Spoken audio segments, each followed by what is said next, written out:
ਵਾਹਿਗੁਰੂ ਗੁਰੂ ਨਾਨਕ ਪਾਦ ਪੰਕਜ ਬੰਦਨ ਪਾਦ ਪੰਕਜ ਬੰਦਨ ਸਿਮਰੋ ਅੰਗਦ ਦੁਖ ਨਿਕੰਦਨ ਦਾਸ ਗੁਰ ਹਿਰਦੈ ਧਿਆਵੋ ਗੁਰ ਹਿਰਦੈ ਧਿਆਵੋ ਸ੍ਰੀ ਗੁਰੂ ਰਾਮਦਾਸ ਗੁਣ ਗਾਵੋ। ਗੁਰੂ ਅਰਜਨ ਬਿਗਨਨ ਕੇ ਨਾਸਕ ਬਿਗਨਨ ਕੇ ਨਾਸਕ ਹਰ ਗੋਬਿੰਦ ਸ਼ੁਭ ਸੁਮਤ ਪ੍ਰਕਾਸ਼ਕ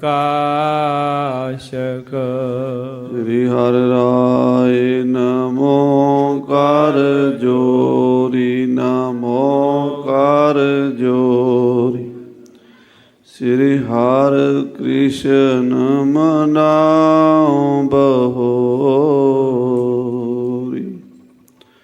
ਤੇਗ ਬਹਾਦਰ ਪਰਮ ਕਿਰਪਾਲਾ ਜੀ ਪਰਮ ਕਿਰਪਾਲਾ ਸ੍ਰੀ ਗੁਰੂ ਗੋਬਿੰਦ ਸਿੰਘ ਬਿਸਾਲਾ ਤਰੋਂ ਤਰਾ ਪਰ ਪੁਨ ਪੁਨ ਵਾਹਿਗੁਰੂ ਪੁਨ ਪੁਨ ਸੀਸਾ ਬੰਦੋ ਬਾਰ ਬਾਰ ਜਗਦੀਸਾ ਏਕ ਓੰਕਾਰ ਸਤਿਗੁਰੂ ਤਿਹ ਪ੍ਰਸਾਦ ਸਚ ਹੋਏ। ਵਾਹਿਗੁਰੂ ਜੀ ਕੀ ਫਤਿਹ। ਬਿਘਨ ਬਿਨਾਸਨ ਸੋਏ ਕਹਾਂ ਬੁੱਧ ਪ੍ਰਭ ਤੁਛ ਹਮਾਰੀ ਵਰਨ ਸਕੈ ਮਹਿਮਾ ਜੋ ਤਿਹਾਰੀ ਹਮ ਨਾ ਸਕਤ ਕਰ ਸਿਫਤ ਤੁਮਾਰੀ ਆਪ ਲਿਹੋ ਤੁਮ ਕਥਾ ਸੁਧਾਰੀ ਹਮ ਨਾ ਸਕਤ ਕਰ ਸਿਫਤ ਤੁਮਾਰੀ ਆਪ ਲਿਹੋ ਤੁਮ ਕਥਾ ਸੁਧਾਰੀ। ਸਤਨਾਮ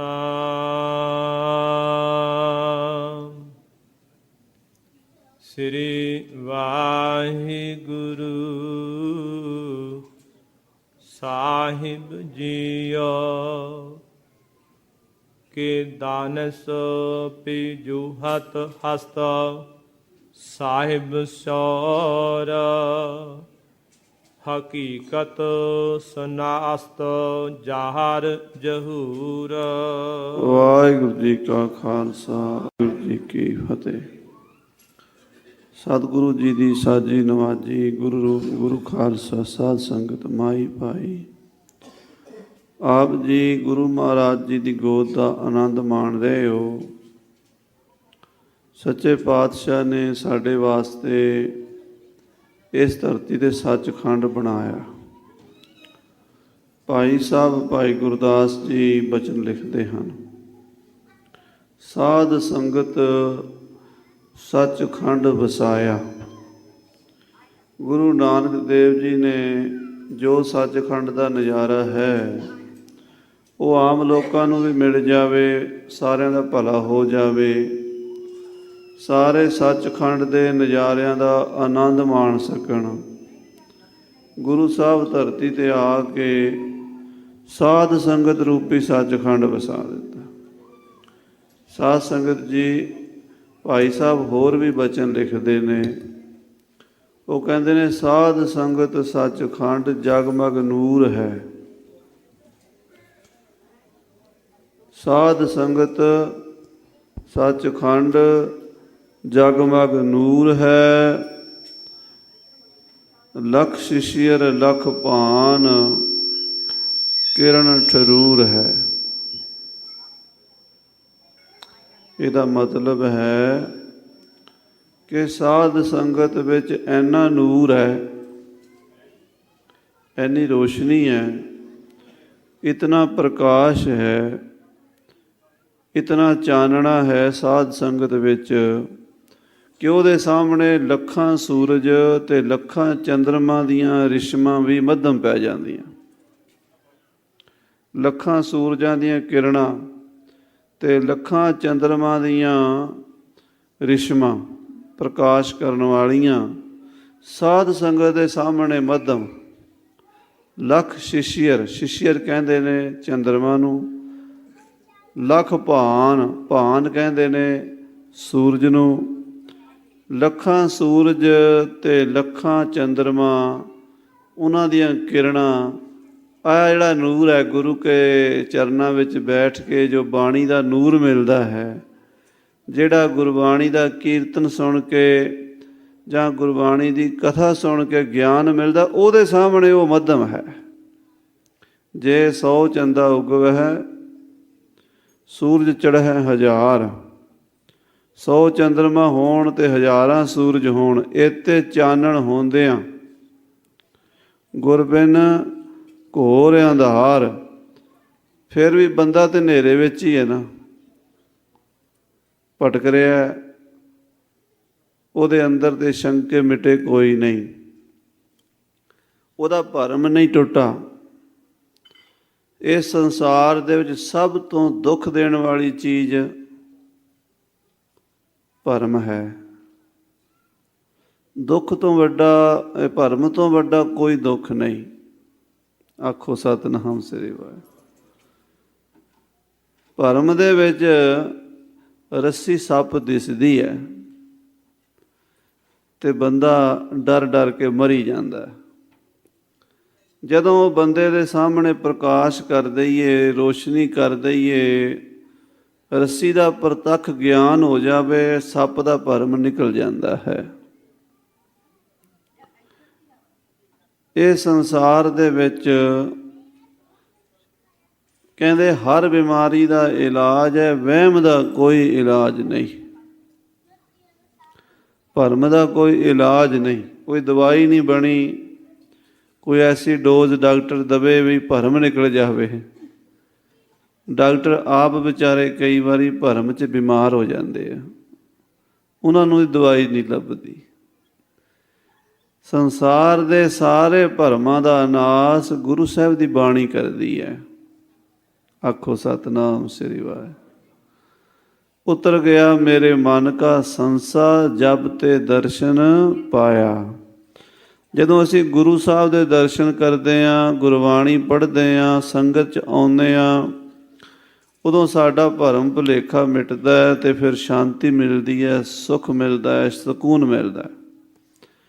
ਜਿੰਨੇ ਧਰਮ ਸਥਾਨ ਬਣੇ ਨੇ, ਗੁਰਦੁਆਰੇ, ਮੰਦਰ, ਚਰਚ, ਮਸਜਿਦ, ਮਸੀਤ, ਜਿੰਨੇ ਵੀ ਸਥਾਨ ਨੇ, ਜਿੰਨੇ ਧਰਮ ਨੇ, ਜਿੰਨੇ ਧਰਮ ਗ੍ਰੰਥ ਨੇ, ਕਾਹਦੇ ਵਾਸਤੇ ਨੇ? ਕਿ ਬੰਦਾ ਸੁਖੀ ਹੋਵੇ, ਸ਼ਾਂਤੀ ਮਿਲੇ। ਜੇ ਬੰਦਾ ਇਹਨਾਂ ਗ੍ਰੰਥਾਂ ਨੂੰ ਪੜ੍ਹ ਕੇ ਵੀ, ਗੁਰਦੁਆਰਿਆਂ 'ਚ ਆ ਕੇ ਵੀ ਅਜੇ ਸ਼ਾਂਤ ਨਹੀਂ ਹੈ, ਤਾਂ ਫਿਰ ਕਦੋਂ ਸ਼ਾਂਤ ਹੋਵੇਗਾ? ਭਾਈ ਗੁਰਦਾਸ ਜੀ ਕਹਿੰਦੇ ਨੇ, ਬਾਹਰ ਕੀ ਅਗਨ ਬੁਝਤ ਜਲ, ਸਰਤਾ ਕੈ ਨਾਉ ਮੇਂ ਜੋ ਆਗ ਲਗੇ, ਕੈਸੇ ਕਹਿ ਬੁਝਾਈ ਹੈ। ਬਾਹਰ ਕਿਸੇ ਮਕਾਨ ਨੂੰ, ਕਿਸੇ ਬਾਜ਼ਾਰ ਨੂੰ, ਕਿਸੇ ਮਾਰਕੀਟ ਨੂੰ, ਕਿਸੇ ਗੋਦਾਮ ਨੂੰ ਅੱਗ ਲੱਗ ਜਾਵੇ, ਨਦੀ ਦਾ ਪਾਣੀ ਲਿਆ ਕੇ ਉਹਨੂੰ ਬੁਝਾ ਲਈਦਾ, ਅੱਗ ਬੁਝ ਜਾਂਦੀ ਹੈ। ਪਰ ਜੇ ਨਦੀ ਦੇ ਵਿੱਚ ਕਿਸ਼ਤੀ ਸੜ ਕੇ ਸੁਆਹ ਹੋ ਜਾਵੇ, ਫਿਰ ਦੱਸੋ, ਫਿਰ ਕੀ ਬਣੇਗਾ? ਸਮਝੋ ਇਸ ਗੱਲ ਨੂੰ। ਭਾਈ ਸਾਹਿਬ ਕਹਿੰਦੇ ਆ, ਬਾਹਰ ਕੀ ਅਗਨ ਬੁਝਤ ਜਲ, ਸਰਤਾ ਮੈਂ ਨਾਉ में जो आग लगे, कैसे कह बुझाइए। बाहर से भाग ओट लीजिए तो कोट गढ़, गढ़ में लूट लीजिए कहो ठहराइए। बाहर चोरां डाकुआं तो, दुश्मनों तो बचण लई किले 'ਚ ਜਾਈਦਾ ਹੈ, ਥਾਣੇ 'ਚ ਜਾਈਦਾ ਹੈ, ਪੁਲਿਸ ਕੋਲ ਜਾਈਦਾ ਹੈ। ਜੇ ਉੱਥੇ ਹੀ ਮਾਰੇ ਜਾਈਏ ਫਿਰ ਕਿੱਥੇ ਜਾ ਕੇ ਬਚਾਂਗੇ? ਚੋਰਨ ਕੇ ਤਰਾਸ ਸ਼ਰਨ ਨਰਿੰਦ ਗਹਿ, ਮਾਰੇ ਮਹੀਪਤ ਜੀਓ ਕੈਸੇ ਕਹਿ ਬਚਾਈ ਹੈ। ਚੋਰਾਂ ਤੋਂ ਡਰ ਕੇ ਰਾਜੇ ਦੀ ਸ਼ਰਨ ਪਕੜੀ ਦੀ ਹੈ, ਰਾਜਾ ਜੀ ਬਚਾਓ। ਜੇ ਰਾਜਾ ਹੀ ਮਾਰ ਦੇਵੇ ਫਿਰ ਕਿੱਥੇ ਬਚਾਂਗੇ। ਬਾਹਰ ਦੀ ਅੱਗ ਤੋਂ, ਬਾਹਰ ਦੇ ਚੋਰਾਂ ਤੋਂ, ਬਾਹਰ ਦੇ ਦੁਸ਼ਮਣਾਂ ਤੋਂ ਬਚਦੇ ਬਚਦੇ ਜੇ ਅੰਦਰ ਸੜ ਗਏ। ਇਸੇ ਤਰ੍ਹਾਂ ਹੀ ਭਾਈ ਸਾਹਿਬ ਕਹਿੰਦੇ ਆ, ਮਾਇਆ ਡਰ ਡਰਪਤ ਹਾਰ ਗੁਰਦੁਆਰੇ ਜਾਵੇ। ਗੁਰੂ ਦੇ ਦੁਆਰੇ ਤੇ ਉਦੋਂ ਬੰਦਾ ਜਾਂਦਾ ਜਦੋਂ ਬਾਹਰ ਦੇ ਭਰਮ ਭੁਲੇਖੇ ਦੁਖੀ ਕਰਦੇ ਨੇ। ਬਾਹਰ ਦੇ ਸੰਸੇ ਮਿਟਾਉਣ ਲਈ ਗੁਰੂ ਘਰ ਜਾਈਦਾ। ਜੇ ਗੁਰੂ ਘਰ ਜਾ ਕੇ ਵੀ ਸੰਸਾ ਨਾ ਮਿਟਿਆ ਫਿਰ ਕਿੱਥੇ ਮਿਟੇਗਾ। ਮਾਇਆ ਡਰ ਡਰਪਤ ਹਾਰ ਗੁਰਦੁਆਰੇ ਜਾਵੇ, ਤਹਾਂ ਜੋ ਵਿਆਪੈ ਮਾਇਆ ਕਹਾਂ ਠਹਿਰਾਈਐ। ਇੱਥੇ ਆ ਕੇ ਸਾਡਾ ਮਨ ਸ਼ਾਂਤ ਹੋਣਾ ਚਾਹੀਦਾ ਹੈ, ਗੁਰੂ ਦੀ ਬਾਣੀ ਨਾਲ ਪਿਆਰ ਹੋਣਾ ਚਾਹੀਦਾ ਹੈ, ਤਾਂ ਹੀ ਬੰਦਾ ਸੁਖੀ ਹੋ ਸਕਦਾ ਹੈ। ਸੰਸਾਰ ਦੇ ਵਿੱਚ ਦੋ ਸ਼ਕਤੀਆਂ ਨੇ, ਨੇਕੀ ਤੇ ਬਦੀ। ਬਦੀ ਬੰਦੇ ਨੂੰ ਦੁੱਖ ਦਿੰਦੀ ਹੈ, ਨੇਕੀ ਸੁੱਖ ਦਿੰਦੀ ਹੈ। ਬਦੀ ਹਮੇਸ਼ਾ ਪੈਰ ਪਸਾਰਦੀ ਹੈ ਵੀ ਇਹ ਬੰਦਾ ਸੁਖੀ ਨਾ ਹੋਵੇ। ਨੇਕੀ ਹਮੇਸ਼ਾ ਯਤਨ ਕਰਦੀ ਹੈ ਕਿ ਸਾਰੇ ਸੁਖੀ ਹੋ ਜਾਣ। ਇਸੇ ਕਰਕੇ ਇਹਨਾਂ ਦਾ ਜੰਗ ਹੁੰਦਾ ਹੈ। ਔਰੰਗਜ਼ੇਬ ਦਾ ਤੇ ਗੁਰੂ ਸਾਹਿਬ ਦਾ ਕੋਈ ਜਾਤੀ ਵੈਰ ਨਹੀਂ ਹੈ, ਪਰ ਨੇਕੀ ਬਦੀ ਦਾ ਝਗੜਾ ਹੈ। ਦਸਮ ਪਾਤਸ਼ਾਹ ਜੀ ਲਿਖਦੇ ਨੇ ਚੰਡੀ ਚਰਿੱਤਰ ਵਿੱਚ ਕਿ ਅਕਾਲ ਪੁਰਖ ਬੈਰ ਵਡਾਏ ਲੜਾਏ, ਸੁਰਾਸੁਰ ਆਪਹਿ ਦੇਖਤ ਬੈਠ ਤਮਾਸ਼ਾ। ਚੰਗੇ ਦੇ ਮਾੜਿਆਂ ਵਿੱਚ ਵੈਰ ਪਾ ਦਿੰਦਾ ਹੈ ਤੇ ਉਹਨਾਂ ਦਾ ਤਮਾਸ਼ਾ ਵੇਖਦਾ, ਉਹ ਲੜਦੇ ਰਹਿੰਦੇ। ਅਨਾਦਿ ਕਾਲ ਤੋਂ ਇਹ ਖੇਡ ਚਲੀ ਆ ਰਹੀ ਹੈ, ਅੱਜ ਦੀ ਨਹੀਂ ਹੈ। ਔਰੰਗਜ਼ੇਬ ਨੇ ਜੋ ਜ਼ੁਲਮ ਕੀਤੇ ਹਨ, ਅਤਿਆਚਾਰ ਕੀਤੇ ਹਨ, ਪਾਪ ਕੀਤੇ ਹਨ, ਉਹਨਾਂ ਦਾ ਭਾਂਡਾ ਭੰਨਣ ਲਈ ਕਲਗੀਧਰ ਕਲਮ ਚੁੱਕ ਲਈ ਹੈ। ਪਹਿਲਾਂ ਕਿਰਪਾਨ ਵਾਹੀ ਹੈ, ਹੁਣ ਕਲਮ ਵਾਹ ਰਹੇ ਨੇ। ਕਿਰਪਾਨ ਵੀ ਬੁਰਾ ਕਰਨ ਵਾਸਤੇ ਨਹੀਂ ਵਾਹੀ ਤੇ ਕਲਮ ਵੀ ਭਲੇ ਵਾਸਤੇ ਵਾਹ ਰਹੇ ਨੇ। ਕਿਰਪਾਨ ਵੀ ਤੇ ਕਲਮ ਭਲੇ ਵਾਸਤੇ ਚੱਲੀ ਹੈ, ਗੁਰੂ ਸਾਹਿਬ ਦੀ, ਬੁਰਾ ਨਹੀਂ। ਨਾਨਕ ਨਾਮ ਚੜ੍ਹਦੀ ਕਲਾ, ਤੇਰੇ ਭਾਣੇ ਸਰਬੱਤ ਦਾ ਭਲਾ। ਸਭ ਦਾ ਭਲਾ ਹੀ ਗੁਰੂ ਸਾਹਿਬ ਦਾ ਮਕਸਦ ਹੈ। ਸਤਿਗੁਰੂ ਸਭਨਾਂ ਦਾ ਭਲਾ ਮਨਾਏਂਦਾ, ਤਿਸ ਦਾ ਬੁਰਾ ਕਿਉਂ ਹੋਵੇ। ਹੁਣ ਮਹਾਰਾਜ ਪਰਮਾਤਮਾ ਦੇ, ਵਾਹਿਗੁਰੂ ਦੇ ਗੁਣ ਔਰੰਗਜ਼ੇਬ ਨੂੰ ਪਹਿਲਾਂ ਸੁਣਾਏ, ਕਿਉਂਕਿ ਪਰਮਾਤਮਾ ਦੀ ਉਸਤਤ ਕਰਨੀ ਜ਼ਰੂਰੀ ਹੈ ਹਰ ਕੰਮ ਤੋਂ ਪਹਿਲਾਂ। ਕੋਈ ਵੀ ਕੰਮ ਕਰਨਾ, ਤੁਸੀਂ ਸਭ ਤੋਂ ਪਹਿਲਾਂ ਪਰਮੇਸ਼ਰ ਨੂੰ ਯਾਦ ਕਰੋ, ਉਹਦੇ ਗੁਣਾਂ ਨੂੰ ਯਾਦ ਕਰੋ, ਤੁਹਾਡਾ ਕੰਮ ਸਫਲ ਹੋਵੇਗਾ। ਜੇ ਕੰਮ ਦੇ ਵਿੱਚ ਰੱਬ ਨੂੰ ਯਾਦ ਨਹੀਂ ਕੀਤਾ ਤੇ ਉਹ ਕੰਮ ਸਫਲ ਨਹੀਂ ਹੋਵੇਗਾ। ਉਹਦੇ 'ਚ ਕੋਈ ਨਾ ਕੋਈ ਵਿਘਨ ਪੈ ਜਾਏਗਾ, ਕੋਈ ਨਾ ਕੋਈ ਰੁਕਾਵਟ ਪੈ ਜਾਏਗੀ।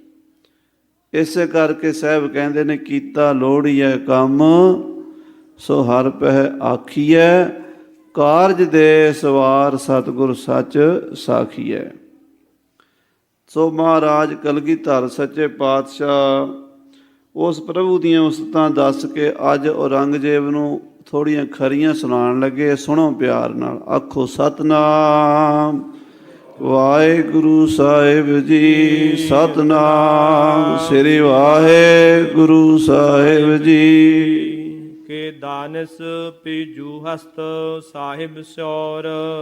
ਮਹਾਰਾਜ ਕਹਿੰਦੇ ਜਿਹੜਾ ਵਾਹਿਗੁਰੂ ਪਰਮਾਤਮਾ ਹੈ ਨਾ, ਉਹ ਸਿਆਣਿਆਂ ਨੂੰ ਲੱਭਦਾ ਰਹਿੰਦਾ ਹੈ, ਯਾਨੀ ਗਿਆਨ ਦੀ ਕਦਰ ਕਰਦਾ। ਆਖੋ ਸਤਿਨਾਮ ਸ੍ਰੀ। ਉਹ ਗਿਆਨ ਦੀ ਕਦਰ ਕਰਦਾ, ਸਮਝਦਾਰ ਬੰਦੇ ਨੂੰ ਕੋਲ ਬਿਠਾਉਂਦਾ, ਉਹਨੂੰ ਹੋਰ ਸਮਝ ਦਿੰਦਾ, ਉਹਦੇ ਤੇ ਸਿਰ ਤੇ ਹੱਥ ਰੱਖਦਾ। ਨਾਨਕ ਨਿਰਗੁਣ ਗੁਣ ਕਰੇ, ਗੁਣਵੰਤਿਆ ਗੁਣ ਦੇ। ਨਿਰਗੁਣਿਆਰਿਆਂ ਨੂੰ ਗੁਣ ਦਿੰਦਾ, ਗੁਣਵੰਤਿਆਂ ਨੂੰ ਹੋਰ ਗੁਣ ਦਿੰਦਾ। ਉਹ ਅਕਲ ਦੀ, ਬੁੱਧੀ ਦੀ, ਗਿਆਨ ਦੀ ਕਦਰ ਕਰਨ ਵਾਲਾ ਹੈ। ਕਿ ਸਾਹਿਬ ਪਿਯੂ ਅਸਤ, ਕਿ ਦਾਨਿਸ਼ ਪਿਯੂ ਅਸਤ। ਦਾਨਿਸ਼ ਜਿਹੜੇ ਸਿਆਣੇ ਹਨ, ਦਾਨਾ ਪੁਰਸ਼ ਹਨ, ਉਹਨਾਂ ਨੂੰ ਕਦਰ ਕਰਦਾ, ਉਹਨਾਂ ਨੂੰ ਤਲਾਸ਼ ਕਰਦਾ। ਕਿ ਸਾਹਿਬ ਸ਼ਊਰ, ਦਿਮਾਗ ਦਾ, ਅਕਲ ਦਾ ਉਹ ਮਾਲਕ ਹੈ, ਖਜ਼ਾਨਾ ਹੈ। ਜਿਵੇਂ ਕੱਲ੍ਹ ਵੀ ਵਿਚਾਰ ਹੋਈ ਸੀ, ਗੁਰੂ ਸਾਹਿਬ ਉਹਨਾਂ ਸ਼ਬਦਾਂ ਨੂੰ ਦੁਹਰਾ ਰਹੇ ਨੇ। ਔਰ ਜਦੋਂ ਕੋਈ ਸ਼ਬਦ ਦੁਹਰਾਇਆ ਜਾਂਦਾ ਉਹਦਾ ਮਤਲਬ ਹੁੰਦਾ ਵੀ ਸੁਣਨ ਵਾਲੇ ਦੇ ਦਿਮਾਗ ਵਿੱਚ ਇੱਕ ਵਾਰੀ ਜੇ ਗੱਲ ਨਹੀਂ ਸੁਣ ਸਕਿਆ ਦੂਜੀ ਵਾਰੀ ਸੁਣ ਲਵੇ। ਆਖੋ ਸਤਿਨਾਮ ਸ੍ਰੀ ਵਾਹਿਗੁਰੂ। ਜਦੋਂ ਕੋਈ ਸ਼ਬਦ ਦੁਹਰਾ ਕੇ ਕਿਹਾ ਜਾਂਦਾ ਉਹ ਵਜ਼ਨਦਾਰ ਸ਼ਬਦ ਹੁੰਦਾ, ਮਹੱਤਵਪੂਰਨ ਸ਼ਬਦ ਹੁੰਦਾ, ਰਿਪੀਟ ਕੀਤਾ ਜਾਂਦਾ। ਮਹਾਰਾਜ ਫਿਰ ਰਿਪੀਟ ਕਰ ਰਹੇ ਨੇ ਕਿ ਪਰਮਾਤਮਾ ਸਾਹਿਬ ਦਿਮਾਗ ਹੈ, ਉਹ ਬੁੱਧੀ ਦਾ ਦਿਮਾਗ ਦਾ ਖਜ਼ਾਨਾ ਹੈ। ਉਸ ਪ੍ਰਭੂ ਕੋਲ ਇਤਨਾ ਗਿਆਨ ਹੈ, ਕੁੱਲ ਦੁਨੀਆ ਨੂੰ ਉਹਨੇ ਗਿਆਨ ਦਿੱਤਾ, ਫਿਰ ਵੀ ਉਹਦਾ ਖਜ਼ਾਨਾ ਭਰਿਆ ਹੀ ਹੈ, ਉਹਦੇ ਖਜ਼ਾਨੇ ਨਹੀਂ ਘਟਦੇ। ਆਖੋ ਸਤਿਨਾਮ ਸ੍ਰੀ ਵਾਹਿਗੁਰੂ। ਹਾਂਜੀ, ਹਕੀਕਤ ਸ਼ਨਾਸਸਤ ਜਹਰ ਜਹੂਰ। ਹਕੀਕਤ ਨੂੰ, ਸੱਚਾਈ ਨੂੰ ਪਛਾਣਨ ਵਾਲਾ ਹੈ। ਇੱਥੇ ਦੁਨੀਆ ਵਿੱਚ ਕੀ ਹੁੰਦਾ, ਕਈ ਵਾਰੀ ਝੂਠ ਸੱਚ ਦਾ ਚੋਲਾ ਪਾ ਲੈਂਦਾ ਹੈ ਤੇ ਦੁਨੀਆ ਝੂਠ ਨੂੰ ਮੱਥੇ ਟੇਕਦੀ ਰਹਿੰਦੀ ਹੈ, ਸੱਚ ਕਿਨਾਰੇ ਰਹਿ ਜਾਂਦਾ। ਪਰ ਰੱਬ ਦੁਨੀਆ ਵਰਗਾ ਭੁਲੱਕੜ ਨਹੀਂ ਹੈ। ਰੱਬ ਨੂੰ ਪਤਾ ਹੈ ਕਿ ਸੱਚ ਕੀ ਹੈ ਤੇ ਝੂਠ ਕੀ ਹੈ। ਲੱਖਾਂ ਚੋਲੇ ਪਾ ਲਵੇ ਝੂਠ, ਰੱਬ ਤੋਂ ਪਰਦੇ ਨਹੀਂ ਕਰ ਸਕਦਾ। ਰੱਬ ਨੂੰ ਸਭ ਪਤਾ ਹੈ, ਹਕੀਕਤ ਨੂੰ ਜਾਣਦਾ, ਸੱਚਾਈ ਨੂੰ ਸਮਝਦਾ ਹੈ। ਵਾਹਿਗੁਰੂ ਜ਼ਾਹਰ ਜ਼ਹੂਰ, ਸਾਹਮਣੇ ਹਾਜ਼ਰਾਂ ਹਜ਼ੂਰ ਬੈਠਾ ਹੈ, ਵੇਖ ਰਿਹਾ ਹੈ। ਸ਼ਨਾਸਤ ਹਿੰਦੈ ਇਲਮ ਆਲਮ ਖੁਦਾਏ। ਉਹ ਪਰਮਾਤਮਾ ਦੁਨੀਆ ਦੇ ਸਾਰੇ ਇਲਮਾਂ ਨੂੰ ਜਾਣਨ ਵਾਲਾ। ਇਲਮ ਮੈਨੇ ਵਿਦਿਆ, ਜਿੰਨੀ ਦੁਨੀਆ ਦੀ ਵਿਦਿਆ ਹੈ, ਜਿੰਨਾ ਗਿਆਨ ਹੈ।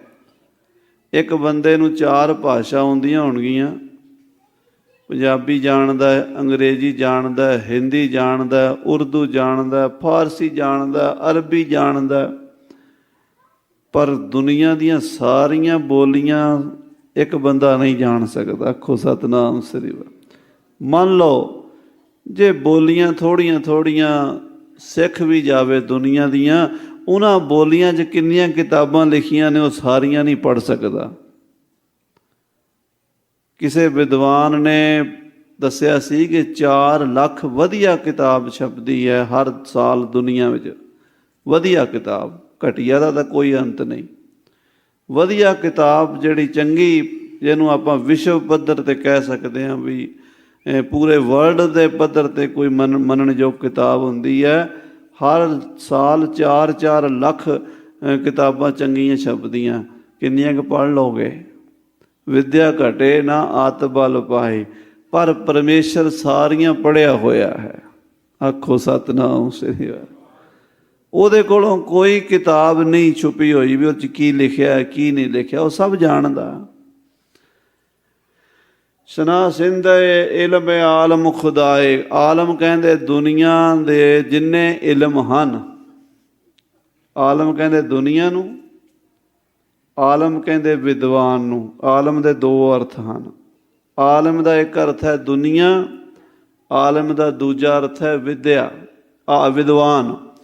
ਉਹ ਪਰਮਾਤਮਾ ਦੁਨੀਆ ਦੀਆਂ ਸਾਰੀਆਂ ਵਿਦਿਆ ਦਾ ਵਿਦਵਾਨ ਹੈ। ਉਹਨੂੰ ਸਾਰੀਆਂ ਭਾਸ਼ਾਵਾਂ ਆਉਂਦੀਆਂ ਨੇ, ਸਾਰੀਆਂ ਬੋਲੀਆਂ ਆਉਂਦੀਆਂ ਨੇ। ਔਰੰਗਜ਼ੇਬ, ਤੂੰ 4 ਅੱਖਰ ਪੜ੍ਹ ਕੇ ਬੜਾ ਸਿਆਣਾ ਬਣਿਆ ਫਿਰਦਾ ਹੈ, ਅਕਾਲ ਪੁਰਖ ਦੇ ਸਾਹਮਣੇ ਤੇਰੀ ਸਿਆਣਪ ਕੁਝ ਵੀ ਨਹੀਂ ਹੈ। ਆਖੋ ਸਤਿਨਾਮ ਸ੍ਰੀ। ਉਹ ਬਹੁਤ ਵੱਡਾ ਵਿਦਵਾਨ ਹੈ। ਅਸੀਂ ਜਿੰਨੇ ਵਿਦਵਾਨ ਸੰਸਾਰ ਦੇ ਵਿੱਚ ਥੋੜ੍ਹਾ ਜਿਹਾ ਬੋਲਣ ਲੱਗ ਜਾਈਏ, ਥੋੜ੍ਹਾ ਜਿਹਾ ਪੜ੍ਹਨ ਲੱਗ ਜਾਈਏ, 10-20 ਕਿਤਾਬਾਂ ਜਿਹਨੂੰ ਆ ਜਾਣ ਪੜ੍ਹਨੀਆਂ, ਉਹ ਕਹਿੰਦਾ ਬਸ ਦੁਨੀਆ ਦੀ ਜਿਹੜੀ ਵਿਦਿਆ ਹੈ ਉਹ ਮੇਰੇ ਕੋਲ ਹੀ ਹੈ, ਮੇਰੇ ਤੋਂ ਵੱਡਾ ਅਜੇ ਤੱਕ ਕੋਈ ਵਿਦਵਾਨ ਨਹੀਂ ਪੈਦਾ ਹੋਇਆ, ਮੇਰੇ ਤੋਂ ਵੱਡਾ ਕੋਈ ਗਿਆਨੀ ਨਹੀਂ, ਮੇਰੇ ਤੋਂ ਵੱਡਾ ਕੋਈ ਸਮਝਦਾਰ ਨਹੀਂ। ਜਿਵੇਂ ਇੱਕ ਬੰਦੇ ਨੂੰ ਸੁੰਡ ਦੀ ਗੰਢੀ ਲੱਭ ਗਈ ਤੇ ਉਹ ਪਸਾਰੀ ਬਣ ਬੈਠਾ ਸੀ ਵੀ ਮੈਂ ਤਾਂ ਪਸਾਰੀ ਬਣ ਗਿਆ, ਮੈਨੂੰ ਤਾਂ ਬਹੁਤ ਵੱਡਾ। ਪਰ ਹੁਣ ਕੱਲੀ ਸੁੰਡ ਦੀ ਗੰਢੀ ਤਾਂ ਨਹੀਂ ਇਲਾਜ ਕਰ ਸਕਦੀ, ਹਜ਼ਾਰਾਂ ਦਵਾਈਆਂ ਹੋਰ ਵੀ ਹਨ। ਆਖੋ ਸਤਿਨਾਮ ਸ੍ਰੀ ਵਾਹਿਗੁਰੂ। ਥੋੜ੍ਹਾ ਜਿਹਾ ਸੀਮਤ ਜਿਹਾ ਗਿਆਨ ਹਮੇਸ਼ਾ ਝਗੜੇ ਖੜੇ ਕਰਦਾ ਹੈ।